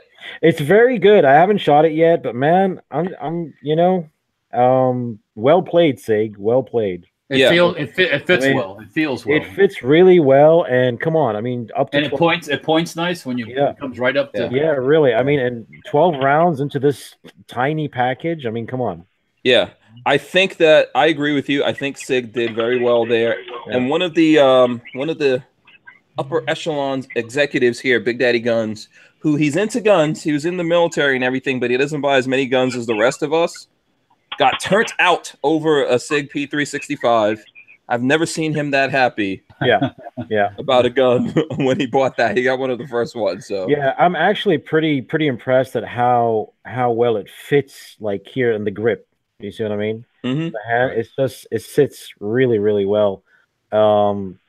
Yeah, I mean, I like it. And it's about the size of, I guess it's the size a little bit wider than a Glock 42, but about the same length, right? And to fit 12 rounds into that, it's great. Yeah. You know? Yeah, they figured out the right formula. Like you said, I think they just got the formula perfect. right. Yeah, perfect summer carry gun. You know, when you're wearing shorts and stuff like that. Yeah, absolutely. So let's see, Brandon, what you got, man? I know you're on the road, so if you don't have anything, I'm not gonna be mad. I know you're out there. I was actually just debating whether or not I wanted to brandish a firearm in the Barnes & Noble's parking lot. Yeah, we don't want you to get into trouble, but it's, you know. I've got a if you promise not to tell, I got a Canik TP9 on me here. What? Oh, nice. Is that the V2 or SF? No, that's the it's the SF. Yeah. Somebody's flashing their lights at me. I guess they didn't like that. But or something else is about to go down. Potentially, that could be the signal. That could be the signal. You know, that could be that flight attendant. Well, I mean, if he's wanting to pay for an AK-50 prototype, then we'll talk business. I think Hank made a couple of calls. Yeah. So you like how do you feel about the Canics, man? You liking them? We had the Canik Fanatic guys on here a couple weeks ago, I think. It's phenomenal for a $299 gun. Okay. Like it doesn't compare. I would carry a Glock over it all day long. There are definitely better guns on the market, but for something that they're able to bring in at sub $300, I mean it's phenomenal. Especially since I actually qualified for my CCW with that gun. It's 20 plus 1 of 9mm. You got the little extended round or extended mag. Pretty comfortable. I mean, it performs. Just don't get it dirty. That's the one thing I can tell you. Mm-hmm. I did a little bit of a torture test with it when I was doing a video for Century, and we dropped it in the mud. I'm from the AK mindset. I locked the gun open, dropped it rear first in the nice thick South Carolina mud, and that gun was not right for like a month after that. Okay. Yeah. So don't do that. Well, as long as you don't do that, you're okay. Don't do that. Yeah, there's probably not a lot of handguns like that you drop in the mud when it's open, and they're going to function very well afterwards. Period. Yeah. I don't think so. No. Yeah. Yeah. I'm always that's when I see all these stress tests by some gun tubers where they throw it and sling mud at it and stuff like that, and then go, oh, look, it broke, it's not working. I'm like, really, dude? Really? That's not that's not even a real it's all world entertainment. Yeah, it's not a real world review. Now, I must say, like you have people like Tim, and I'm not saying it because Tim is my friend, but Tim does his gauntlet tests and stuff like that, but he makes it clear that is not conclusive of what the firearms quality is. It's just he just does it for fun. Right. Yeah. Also, he washes it out. Right. Yeah. He makes it clear to everybody that it's not, it's nothing that's going to stop him from carrying that gun or anything like that. Right. Yeah. I don't think it's bad to know the limitations of a gun. Bingo. So I think when people do those things, I don't get mad at them because then you know the limitations, and that's all. That's all. But everything has a limitation, and you should know that. I mean, right. I want to know when my shit will break. Yeah. Right. I agree. I don't get mad at them because they show you the limitations. That's great. I want to know the limitations as well. I get kind of peeved when they turn around and go, oh, you shouldn't buy this. You probably shouldn't buy this because it just did this. It jammed. You know what I mean? Yeah. It's like, really, dude? Yeah.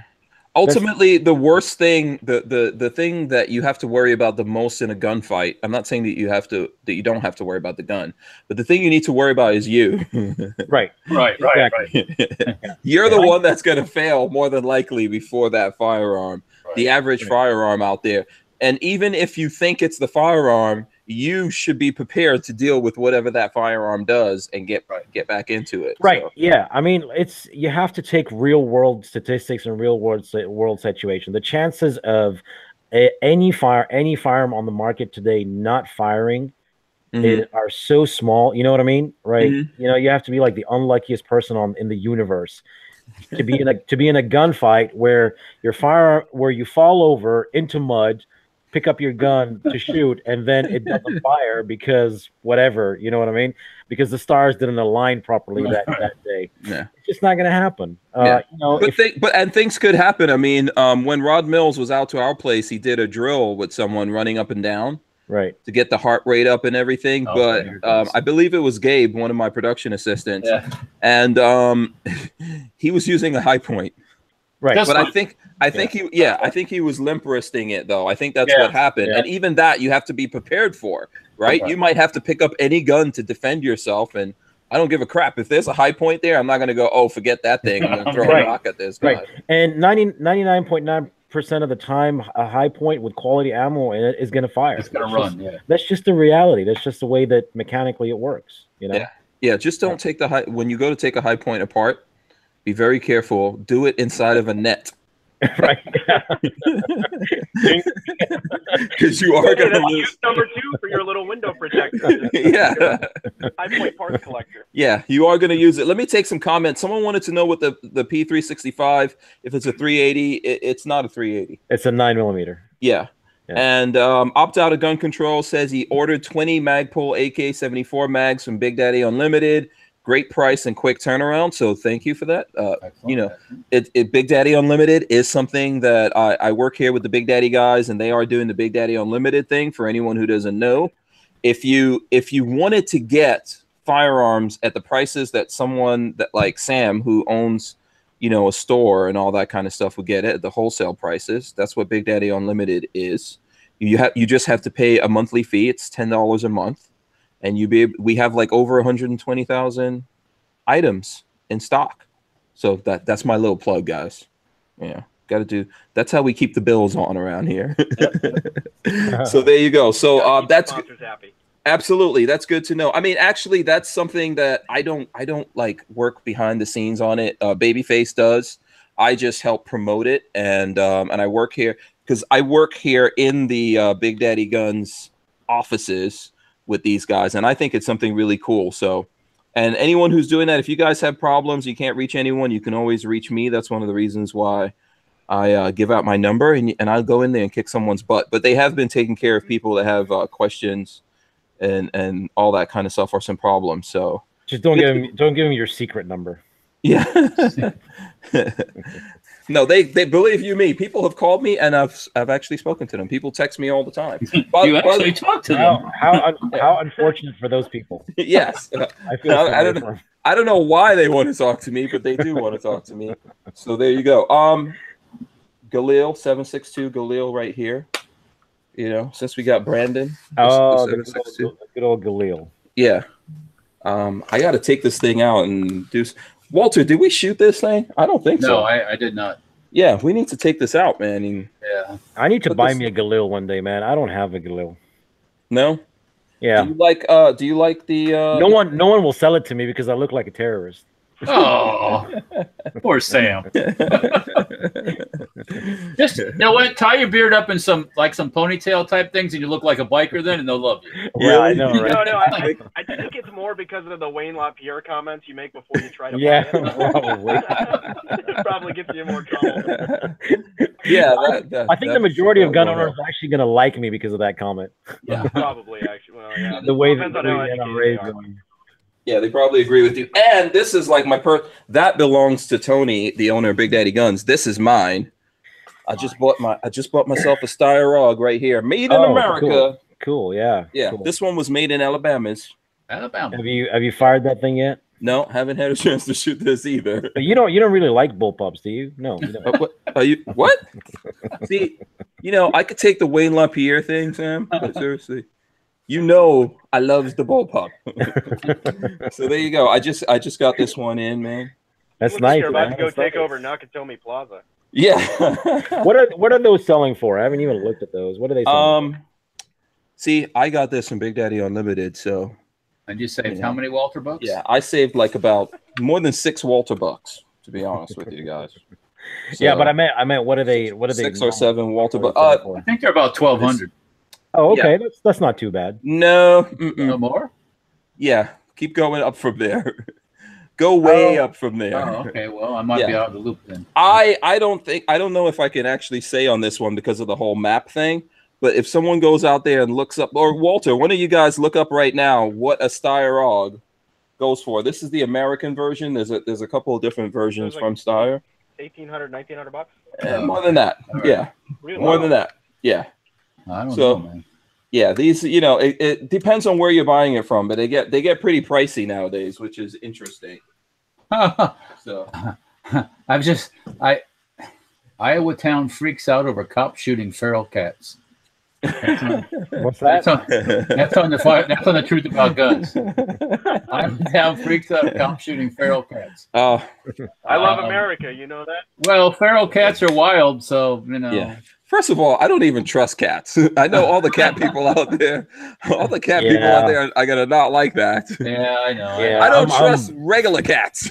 Yeah, I'm like that. I'm more of a dog person. Yeah. Well, so you know, wild dogs are same as feral cats. I mean, it's the same thing to me. But right. Yeah. You can't. Yeah, you can't. Anyways, I was going through the Truth About Guns and that popped up. I'm like, oh, interesting. We should hit up some news stories. So Laggy McLaggy wants to know which one of my bullpups has the best trigger.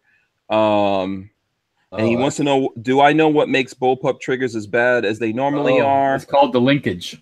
Yes. That's one linkage. of the, yes, the linkage because there's the trigger and then there's linkage that goes up and all the way back. Typically with bullpups, and that's what makes the the triggers squishy. The one that I know is the best one is K&M Arms. It's from K&M Arms, the M17S. That has the best trigger that I've seen. And he has linkage. There's linkage in it, but it sits in a channel and all that kind of stuff. And then there's less flex in the linkage to get back to and it's a very good trigger that it's based on in the first place, which I'm trying to remember. Elfman. Yeah, it's got an Elfman trigger in there, so a really good trigger. What's up, Lola? Another question? What? Let me ask your thought on Army's new 408 that is to replace the old 308 caliber. Anyone have any opinions on that? The 408? 408 to replace 308? Yeah, I don't count on it. Yeah, I've never heard of 408. I have not either. I haven't either. It must be some idea they're having. Weren't they considering 6.5 Creedmoor or something? Oh yeah, that's what I heard. I thought maybe wasn't that like Special Ops or Rangers guys that were going to do that? 6.5 Creedmoor? Yeah, something like that. Yeah, I don't know about just a regular thing. I would have to look into that, so I can't really, I think Stefano Dog says 408 is a California caliber. Yeah. Oh my goodness. What does it do? Is it like it hits you and it's a flower? Yeah. It kills you and sends an apology letter. No, that's the Canadian 408. Yeah. It retrains you. It gives you sensitivity training before. I don't know. I never heard of it. So I'm definitely not like a ballistics expert. The one that asks you for your pronouns before it kills you. Yeah, I don't know if you guys know. So what other news did you see out there in on the Truth About Guns? I'm trying to look through. There's a county in Illinois that's considered itself like a Second Amendment county. Okay. Where is that at? Truth About Guns. Oh yeah. Elfham County. Effingham. Yeah, that's right. Is that a real place? It's saying Effingham. Declares itself a Second Amendment sanctuary. Yeah, sounds like someplace in England. Effingham. Yeah, I know, right? I was gonna say, isn't that the one where they said that they're not gonna enforce any gun laws or something like that? Or that's good. That's awesome. Good. Yeah. More power to them. Yep. Well, if some cities can do, anti-constitutional city ordinances, you know what I mean? Like you can't, I don't know, you can't open carry a rifle, whatever, which is, against federal law. Then why can't you do an ordinance that says that, no gun-free zones? Yeah. Right. Yeah. Also, there's change in the ITAR stuff coming up. Yeah, I was going to talk. Yeah. So, which is a big deal for manufacturers and stuff like that. How bad are we about to get raped? Yeah, exactly. Yeah, because everybody's supposed to, whether you're working at one guy's shop in your garage or you're 100 man's shop, you're supposed to pay the ITAR tax every year, and whether you export or not, which is it's wrong. And so they've been talking about that's going to go away, or that whole ITAR thing is going over to commerce. It's going to change hands. So, but yeah. So that screws us basically. No, it's going to be supposedly going to take away the ITAR. The ITAR fat tax or the fee was to supposedly as an enforcement thing, but the people that were charging it aren't allowed to do enforcement, like actual, guns at the door enforcement. Okay. And so it's always just been there, and it was one of those things that the ATF doesn't enforce it because it's not their realm. But they ask you what it's the State Department, so it's a weird area. I mean, I never paid any ITAR until I actually exported. Well, most manufacturers don't pay it either because they can't afford to pay it. It's like $2,000 a year. That's good news because I forgot to pay it last year. Well, and now that they do pay it, once you don't pay it, if you started paying it, they're going to look for it. Yeah. So let me read this article real quick. It says Trump administration, this is on the Truth About Guns. The Trump administration ITAR move could boost exports for gun manufacturers, reduce taxes for gunsmiths. So it says one of President Obama's last shots at the firearms community was the imposition of a huge financial tax on gunsmiths through a creative new interpretation of the International Traffic in Arms Regulations, ITAR. As a result, you can't even buy a chambering reamer today without registering with the Department of State Directorate of Defense Trade Controls and paying the $2,250 tax. And everyone who works on ITAR-covered firearms is classified as a manufacturer and falls under the Obama order. Today, though, McClatchy's Washington Bureau is reporting that the Trump administration is about to help out. U.S. gun makers are on the verge of getting something they've wanted for a very long time, a streamlined process for exporting their handguns, rifles, including AR-15 assaults. But this is so stupid. I hate when I see this crap. Assault-style weapons that have been the focus of national debate. Under a long-awaited rule, the Trump administration is expected to propose within weeks a large number of commercially available rifles and handguns would move off a munitions list controlled by State Department. So that's a good thing, I guess. Yeah, it's awesome. Yeah, because it just makes it easier to do business. Yeah. I've always had people that wanted my stuff overseas, but it's always a pain in the ass to do it because you gotta file all these you got to get all these permits and licenses and all this crap. It's like. Yeah. Or you could just go to the Nicolas Cage Lord of War route and just ship it in a crate full of potatoes. Yeah. Nobody knows the difference. Yeah. By the way, Justin just sent me a picture of his cat. There you go. Well, as long as they don't go feral, it's safe, Justin. Yeah. I trust cats in pictures. I don't trust them in real life. Hey, guys, it's been an absolute pleasure. I got to go put out some fires. Okay. It's been awesome to be on with you guys. All right, Brandon. Thanks, man. We appreciate it. Yeah, good to see you, Brandon. Awesome. Take it easy. Take care. Thanks for having me on. Always a pleasure. All right. Awesome. Talk to you guys. And don't forget, guys, to follow Brandon on you can search the AK guy or Brandon Herrera on YouTube and social media. Awesome. Exactly. Well, thanks, guys. Right. I appreciate it. I'll see you later. Thanks, man. Peace. Take care. Bye. Yeah. Someone's sending me their 1911 there as well. I'm getting some pictures coming in. That's from Will. Sent me his 1911 picture. And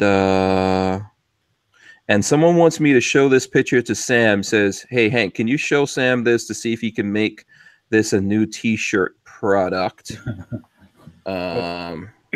And it says, first they made us pile up our guns. Then they made us pile up our bones. And basically, that's Cambodia. Yeah. Okay. Yeah. Yeah. So I don't know what you think about that, Sam. I know you get a lot of suggestions, but I think he's asked me to show you this before. I do. If he can just email it to, or contact us through the website, use the contact form, and just send it in and just say, here's a T-shirt idea, and if you could look at maybe making it. We do take the suggestions. We have actually made some suggestions, so we don't just take them and park them. You know what I mean? Or forget about them. But it's just a matter of when do we get to them? You know what I mean? It could be a couple of weeks because we're just just really slammed right now. Yeah. Yeah, absolutely. I understand that. And then here's another picture of this cat, which this gentleman says he believes the name of this cat is Hank. Does it look like this cat has a mohawk or something? No. I think that cat could be a Hank. Yeah, I can see it. Yeah. So there you go. Yeah. It's a weird. You know why? Because he's shaved. Oh my God! Why would you do this to a cat? He's shaved in like a weird way. That is just like a mane going down his back. Oh, right, you see that? Crazy?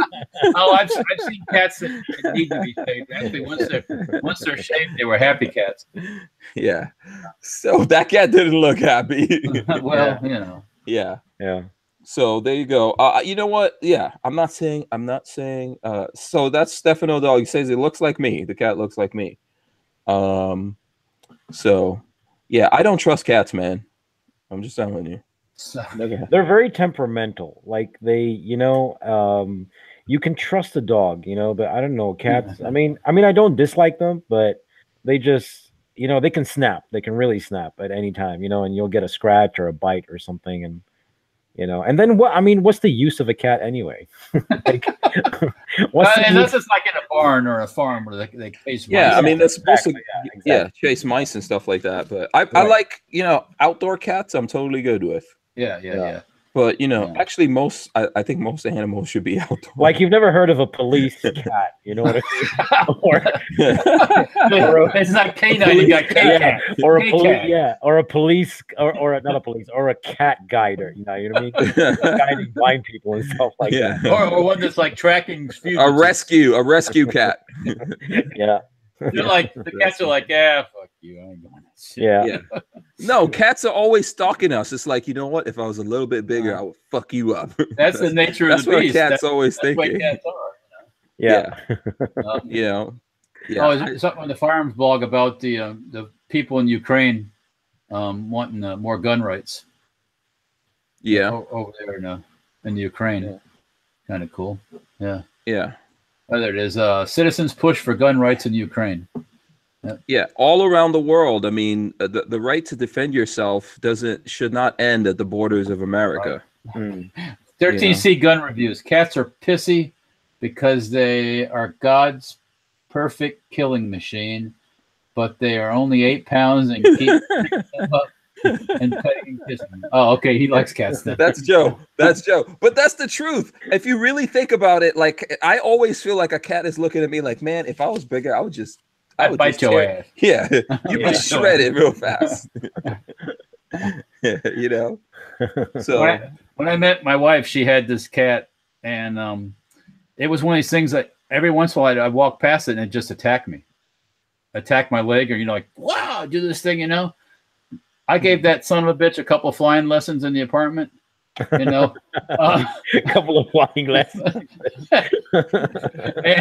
But you know what? When we finally got in the house, we put it outside, and it was a happy cat outside. It liked to be outside and fight and everything else. It was normal. It got all the frustration out of him, I guess, or something. I don't know. Yeah, and also people, and I know people do it because they want them to be indoor cats, but declawing like your cats and stuff like that, actually doing that to any animal is not a good idea. Oh well, this cat he still had teeth, so he didn't need no front claws. Yeah. So someone asked the question. They wanted to know. I forgot who it is already. Lola was just showing me a question. They wanted to know, Sam, with the shirts, are they true size? Because they're trying to decide should they do a 2X or 3X. I actually responded to that in the chat. Oh, you did? Okay. They are true to size. They are true to size. Yeah. And what I'm going to do is there is a page on the website where there's a size guide. But unfortunately, we haven't put it in a place where it's very prominent. You know what I mean? So, but I'm going to change that. I'm going to change that like tomorrow because I had a couple of questions about the same thing from other customers this week. So I'm going to make the link very clear so that people can, go see chest measurements and length and all that kind of stuff. And if you want some big, sexy models, I mean, yep. Big sexy model. You know anyone that you can recommend?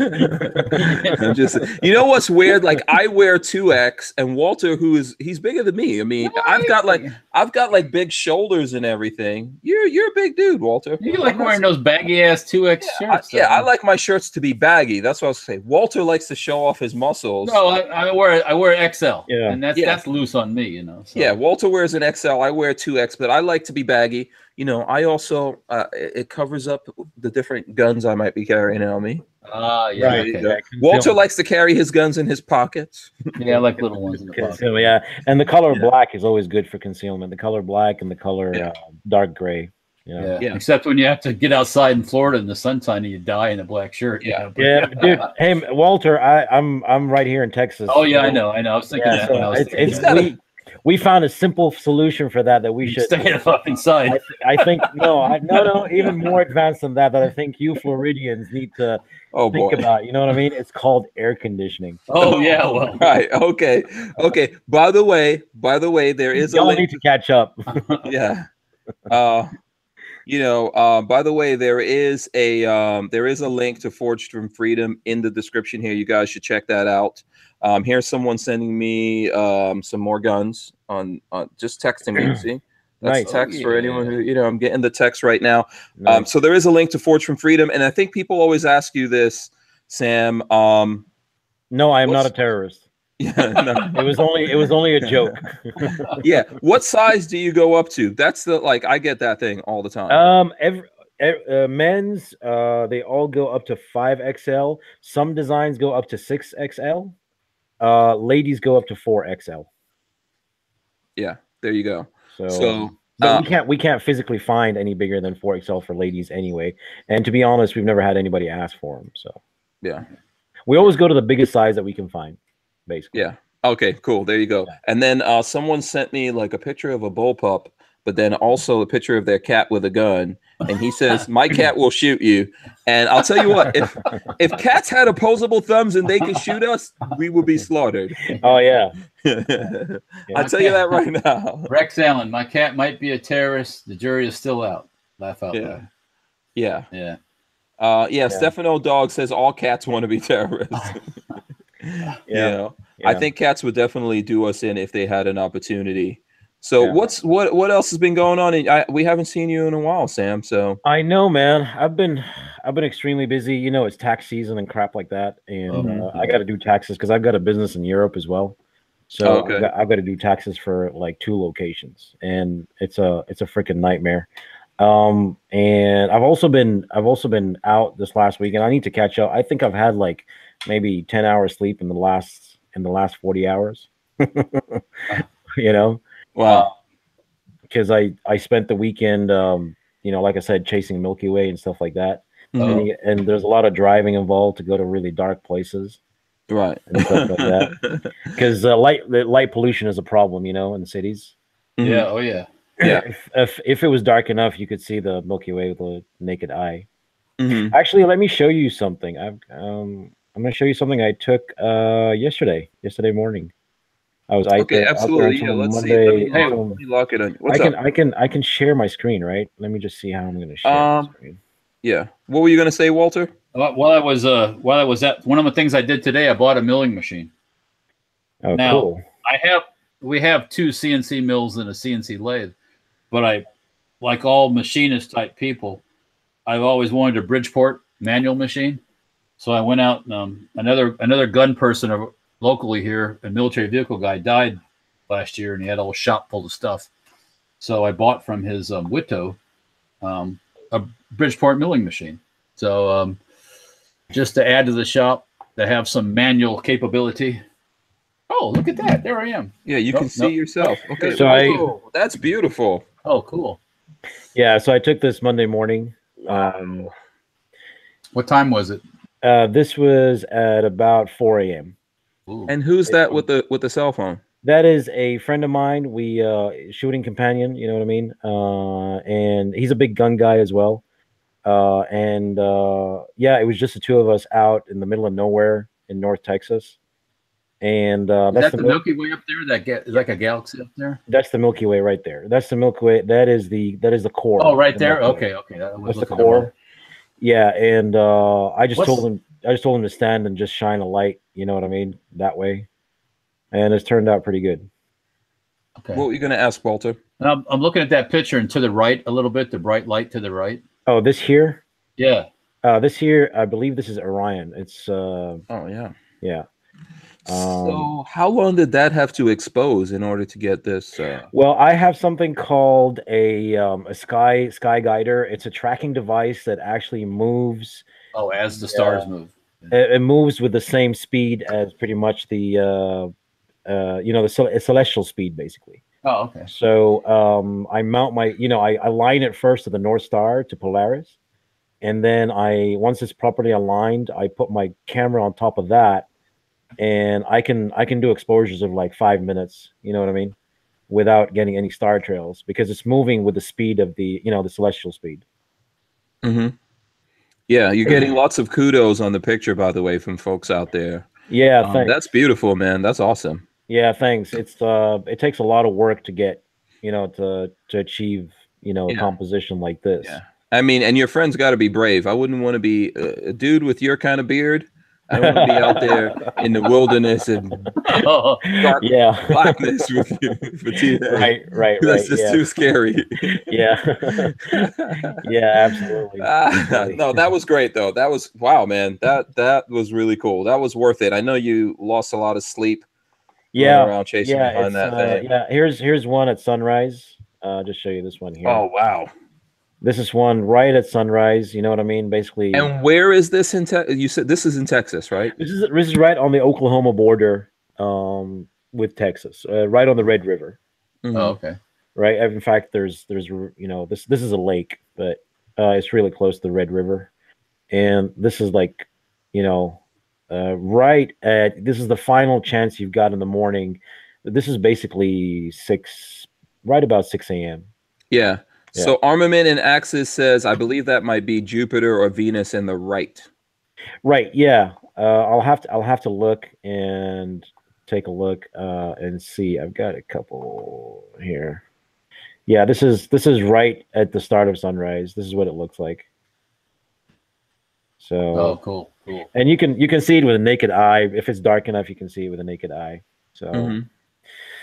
Yeah, it's good stuff. So, midlife crisis. I spend my time doing shit like this. Yeah. You know what I mean? No, that's cool, man. Listen, we all have to have little things that distract us a little bit from the things we do every day. Like I love guns. I'm all about guns, man.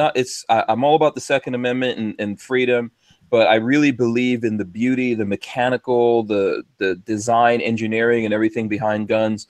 But when you live this every day, and I know you live several different businesses every day. Absolutely, yeah. Yeah, Walter does it too. You got to find some things that help distract you.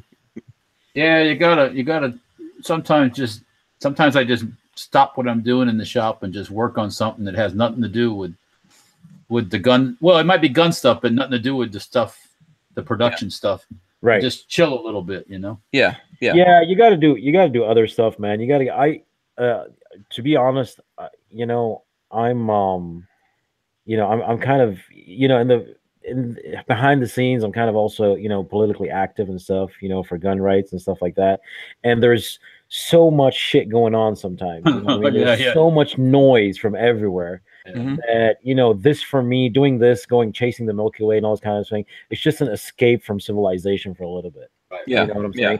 Because where I go, all these spots, typically it's really far away from cities. There's no like cell signal. It's super quiet. You can like hear the, everything. You can hear a pin drop on the ground. You know what I mean? Yeah. And it's just you and the universe pretty much. Yeah. So yeah, and it's good stuff. And I want to kind of integrate the gun thing into it as well. I'm thinking, just like I had my friend like hold the light and do that, like different compositions. I might take some big guns out there, Tracer, and have someone, maybe point an AR or something with a light on it, or someone hold like a handgun with a laser on it. Someone's sending me pictures again of guns. Yeah. By the way. Yeah. So yeah, that would be cool. I guess it's those shots you got. Did you have to go out at this time to get that stuff, or can you go out there anytime? Well, you got to go when the Milky Way rises. It's like the sun or the moon. It rises and it just basically turns. It goes around the Earth pretty much, or we go around it. But so at this time of the year, it's visible from like 3:30 a.m. Mm-hmm. Oh, okay. So it's an all-nighter pretty much, you know? Yeah, I could imagine. Yeah. One of the things that I've gotten into, I don't know if you're into, I'm into watches, man. I throw myself into like watches and cars to help distract me from the stuff going on. I don't know if you're into watches or anything like that. I know Walter is. So there you go. What's that, Walter? That's the Citizen Eco Drive. It's Very not very nice. good. Very not nice. good way. Yeah. Yeah. I'm locking it on you so you can show off the Eco Drive from Citizen, saving the planet. Yeah. Yeah. Yeah. Oh, there you go. That's a good shot right there. Nice. Yeah, I like them. I mean, you know, you gotta. Well, it's like guns. You know, how many do you need?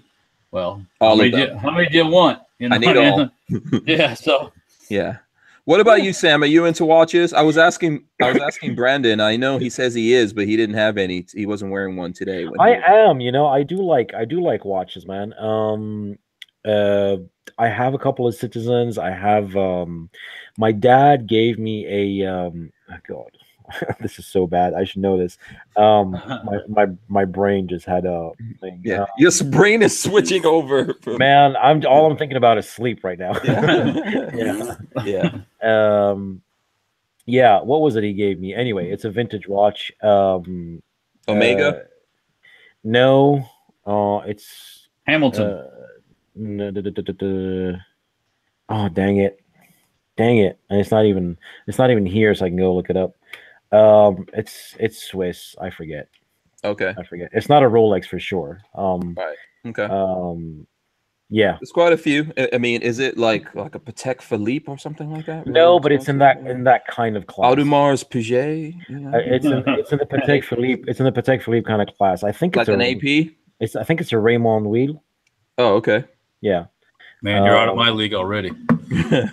Yeah, my dad has had. I mean, my dad bought it back in the freaking 60s. Yeah. If you were buying these things, I mean, obviously, like people made less money and your money bought you more. Right. You know, because even Rolexes and stuff like that back in the 70s or even the 80s were just a few $1,000s at the most. Right. Today you're looking like, you know, way over that. By the way, I'm in this thing called Watch Gang, and here I'll show you guys. Oh, nice. What is that? Came in. This came in from Watch Gang. It is a D1 Milano. That's the name of the company. It's kind of like an industrial looking thing, skeletonized. You could see all the way. You can actually see. Is it like a monthly subscription service? Yeah, Watch Gang is a monthly thing. Basically, I pay. There's different tiers, and I'm doing the $300 a month one. So it's the platinum. So this is an automatic watch. It has a Japanese automatic movement in there, and it was designed in Italy but assembled in China. So there you go, and it is stainless steel. Yeah, you know, and that's what came this month, and I like it because it has that kind of like industrial look that I'm into.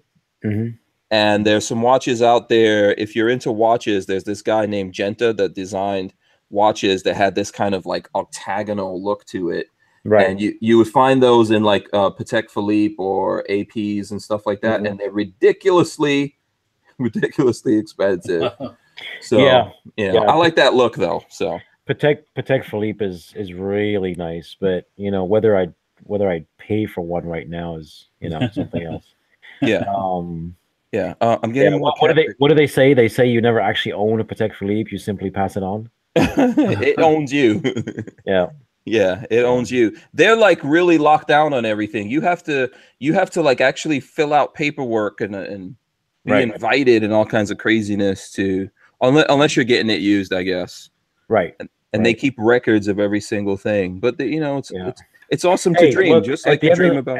At the end of the day, I mean, it's also. I mean, if I had that kind of money to spare, I would probably do it. But right now, in this situation, I'm thinking. This is what I'm thinking. Look, here's the time, 8:14. You know what I mean? Yeah, the kids. Right. Yeah. Yeah. No, I know. You're you know what? We're past 9 o'clock, so we probably need to wrap it up anyway. Yeah. But we all have dream things. That's what I was going to say. My point is that, kind of like I love finer things in life, like finer cars, finer cigars, finer wine, all that kind of. I'm not a snob. I'm just saying that I can appreciate the finer things. Yeah. And that's what you work hard for. I mean, you know, Right. I think everyone here, we all realize and appreciate what it is to be out there working hard. And you do, absolutely. We're only going to live once. You know what I mean? So, yeah, you know, as far as I know, anyway. And it's like if you can afford something a little bit nicer, there's nothing wrong with getting it, like a nicer Cuban cigar or whatever. You know what I mean? Or if you can get that dictator AK. Yeah, right. You know, that gold-plated AK. Right. Or you can swing that tank. You know what I'm saying? Oh, hells yeah. Yeah. Hells yeah. Someone else has showed another gun someone's sending me here. I don't know if how that's going to focus on there, but there you go. Another gun getting sent to me. You know what? I think we should wrap it up. You know, we got Sam. I know Walter's got to go. He's been working all day, so Sam's tired. We should probably start wrapping it up. Sam, what do you have going on, man? What do you want the folks to know about out there? Not much, man. We're just, you know, thank you for the support. Thank you for having me on. Do swing by on Facebook and Instagram and give us a like or follow us or whatever. And just keep an eye on our channel. In the next, you know, few days, we're gonna be announcing some cool stuff. You know. Yeah. Absolutely. And for everyone out there that's a fan of mine, you know, Sam gives me and Lola a lot of support here. So absolutely, I would encourage you guys to check out all the stuff he's doing on social media. We've got a lot of love for Hank and Lola. A lot of love. Yeah, absolutely. Thank you. We appreciate it. Walter, what's going on with you, my friend? Oh, just recovering from the creek trip. Knob Creek. Always takes about a week to get my senses back after that. Like I said today, I went out in the morning and bought myself a Bridgeport milling machine. I don't. You did? Okay, right. I don't really need it, but the price was right, and I always wanted one, so fuck it. Like you said, I bought it. So, right. What else? Oh hell, working on parts, man. We got CZ parts coming off the mill. The HK parts are getting closer. What else? Yeah, just doing the normal stuff, trying to get back in the swing of things after Knob Creek. So yeah, it's tough, man. Even me coming back here after being gone for like a little over a week, it's like, man, getting back into that groove is not easy. But I feel like doing nothing. Yeah, well, the weather was really nice outside today too, so it's like, oh man. Yeah. It's still cool in Florida. I'm not complaining, but I'm kind of thinking when the humidity comes, it's kicking our asses. Yeah, I thought it was. I thought the cool weather was all over. This is a nice little. Yeah. I'm going on vacation to Florida this year. When you coming? I am probably going in the worst time. Well, worst time weather-wise, August. Yeah. Oh yeah, that's not a good. Good luck to you. May the force be with you. Yeah, we're going to this place where I'm going down with our common friend Eric. And we're gonna go do some fishing. Oh, there you go. Okay. All right. There you go. Yeah, I know you're going to a secret location. We're going to a secret location. Yeah. Apparently, you guys down there have got really nice pompano. Okay. Fish, you know, a type of fish, and I'm really big into eating fish. Not so big into fishing, but really big into eating fish. Yeah, I'm just the opposite. I like the sport of it, and that's yeah. You'll have fun with Eric. He's a cool guy to hang out with. Yeah. Get with. So, all right. You know and what? I did. Hey, just for the record, I did ask you to come and hang out with us. Oh, I know you did. Yeah. I'm not even sure what I'm getting up to at that time. I wouldn't mind doing it. I have no idea what's going on at that time because there's a lot of crazy stuff going on around here, but maybe. We'll see. We'll see what happens. All right, let's wrap it up here. Thanks to everyone for watching, all the folks watching us on making comments and all that kind of stuff. We appreciate it.